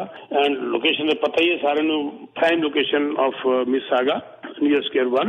ਤੇ ਇਹਦੇ ਵਾਸਤੇ ਸਾਨੂੰ ਕੰਟੈਕਟ ਕਰ ਸਕਦੇ ਹੋ। ਮੈਂ ਤੁਹਾਨੂੰ ਦੱਸ ਦਿਆਂ ਕਿ ਇਹ 2-3 ਦਿਨ ਦੇ ਅੰਦਰ ਵਿਕ ਜਾਏਗਾ। ਉਹਦੇ ਬਾਅਦ ਜਾਂ ਤੇ ਪ੍ਰਾਈਸ ਵਧੇਗਾ ਜਾਂ ਫਿਰ ਹੋਏਗਾ ਹੀ ਨਹੀਂ ਯੂਨਿਟ, ਜਾਂ ਬਿਲਡਰ ਯੂਨਿਟ ਉਹ ਰਿਲੀਜ਼ ਕਰੇਗਾ ਹੀ ਨਹੀਂ। 647-299-4757 ਇੱਥੇ ਟੈਕਸਟ ਮੈਸੇਜ ਭੇਜ ਦਿਓ, ਨਾਲ M6 ਲਿਖ ਦਿਓ, ਤੁਹਾਨੂੰ ਇਮੀਡੀਏਟਲੀ ਕੰਟੈਕਟ ਕੀਤਾ ਜਾਏਗਾ। ਨਾਲ ਈਮੇਲ ਐਡਰੈਸ ਜ਼ਰੂਰ ਲਿਖ ਦੇਣਾ ਆਪਣਾ 647-299-4757 और you can visit teamsabarwal.com। Thank you very much Yudhvir ji. Next Wednesday ते गल करांगे। वैसे तो शामी भी आज गल रेडियो ते 91.9 ਤੇ ਫਿਰ ਰਾਤੀ ਟੀਵੀ ਵੀ ਹੋਏਗਾ। Thank you very much. PK ji sorry, ਮੈਂ ਸਿਰਫ 10 ਸੈਕਿੰਡ ਤੁਹਾਡੇ ਹੋਰ ਲਵਾਂਗਾ। ਸਾਡੇ ਕਾਲਰ ਨੇ ਬੜੀ ਦੇਰ ਦੇ ਸਵਾਲ, ਮੈਨੂੰ ਪਤਾ ਹੈ ਕਿ 1.5 ਘੰਟਾ ਹੋਣ ਦੇ ਬਾਵਜੂਦ ਕਈ ਕਾਲ, ਕਈ ਸਵਾਲ ਰਹਿ ਜਾਂਦੇ ਨੇ, ਬਟ ਸਿੰਸ ਯੂ ਮੈਂਸ਼ਨ ਤੇ ਫਿਰ ਮੈਂ 2 ਵਾਰ ਉਹਨਾਂ ਦਾ ਮੈਸੇਜ ਆ ਗਿਆ। ਮੈਂ ਸੋਚਿਆ ਸੀ ਅਗਲੀ ਵਾਰ ਗੱਲ ਕਰਾਂਗਾ, ਪਰ M6 ਦਾ ਪੁੱਛ ਰਹੇ ਨੇ ਕਿ ਪਰ ਫਲੋਰ ਕੋਈ ਪ੍ਰੀਮੀਅਮ ਹੁੰਦਾ ਹੈ ਜਾਂ ਕੀ ਆ ਉਹ?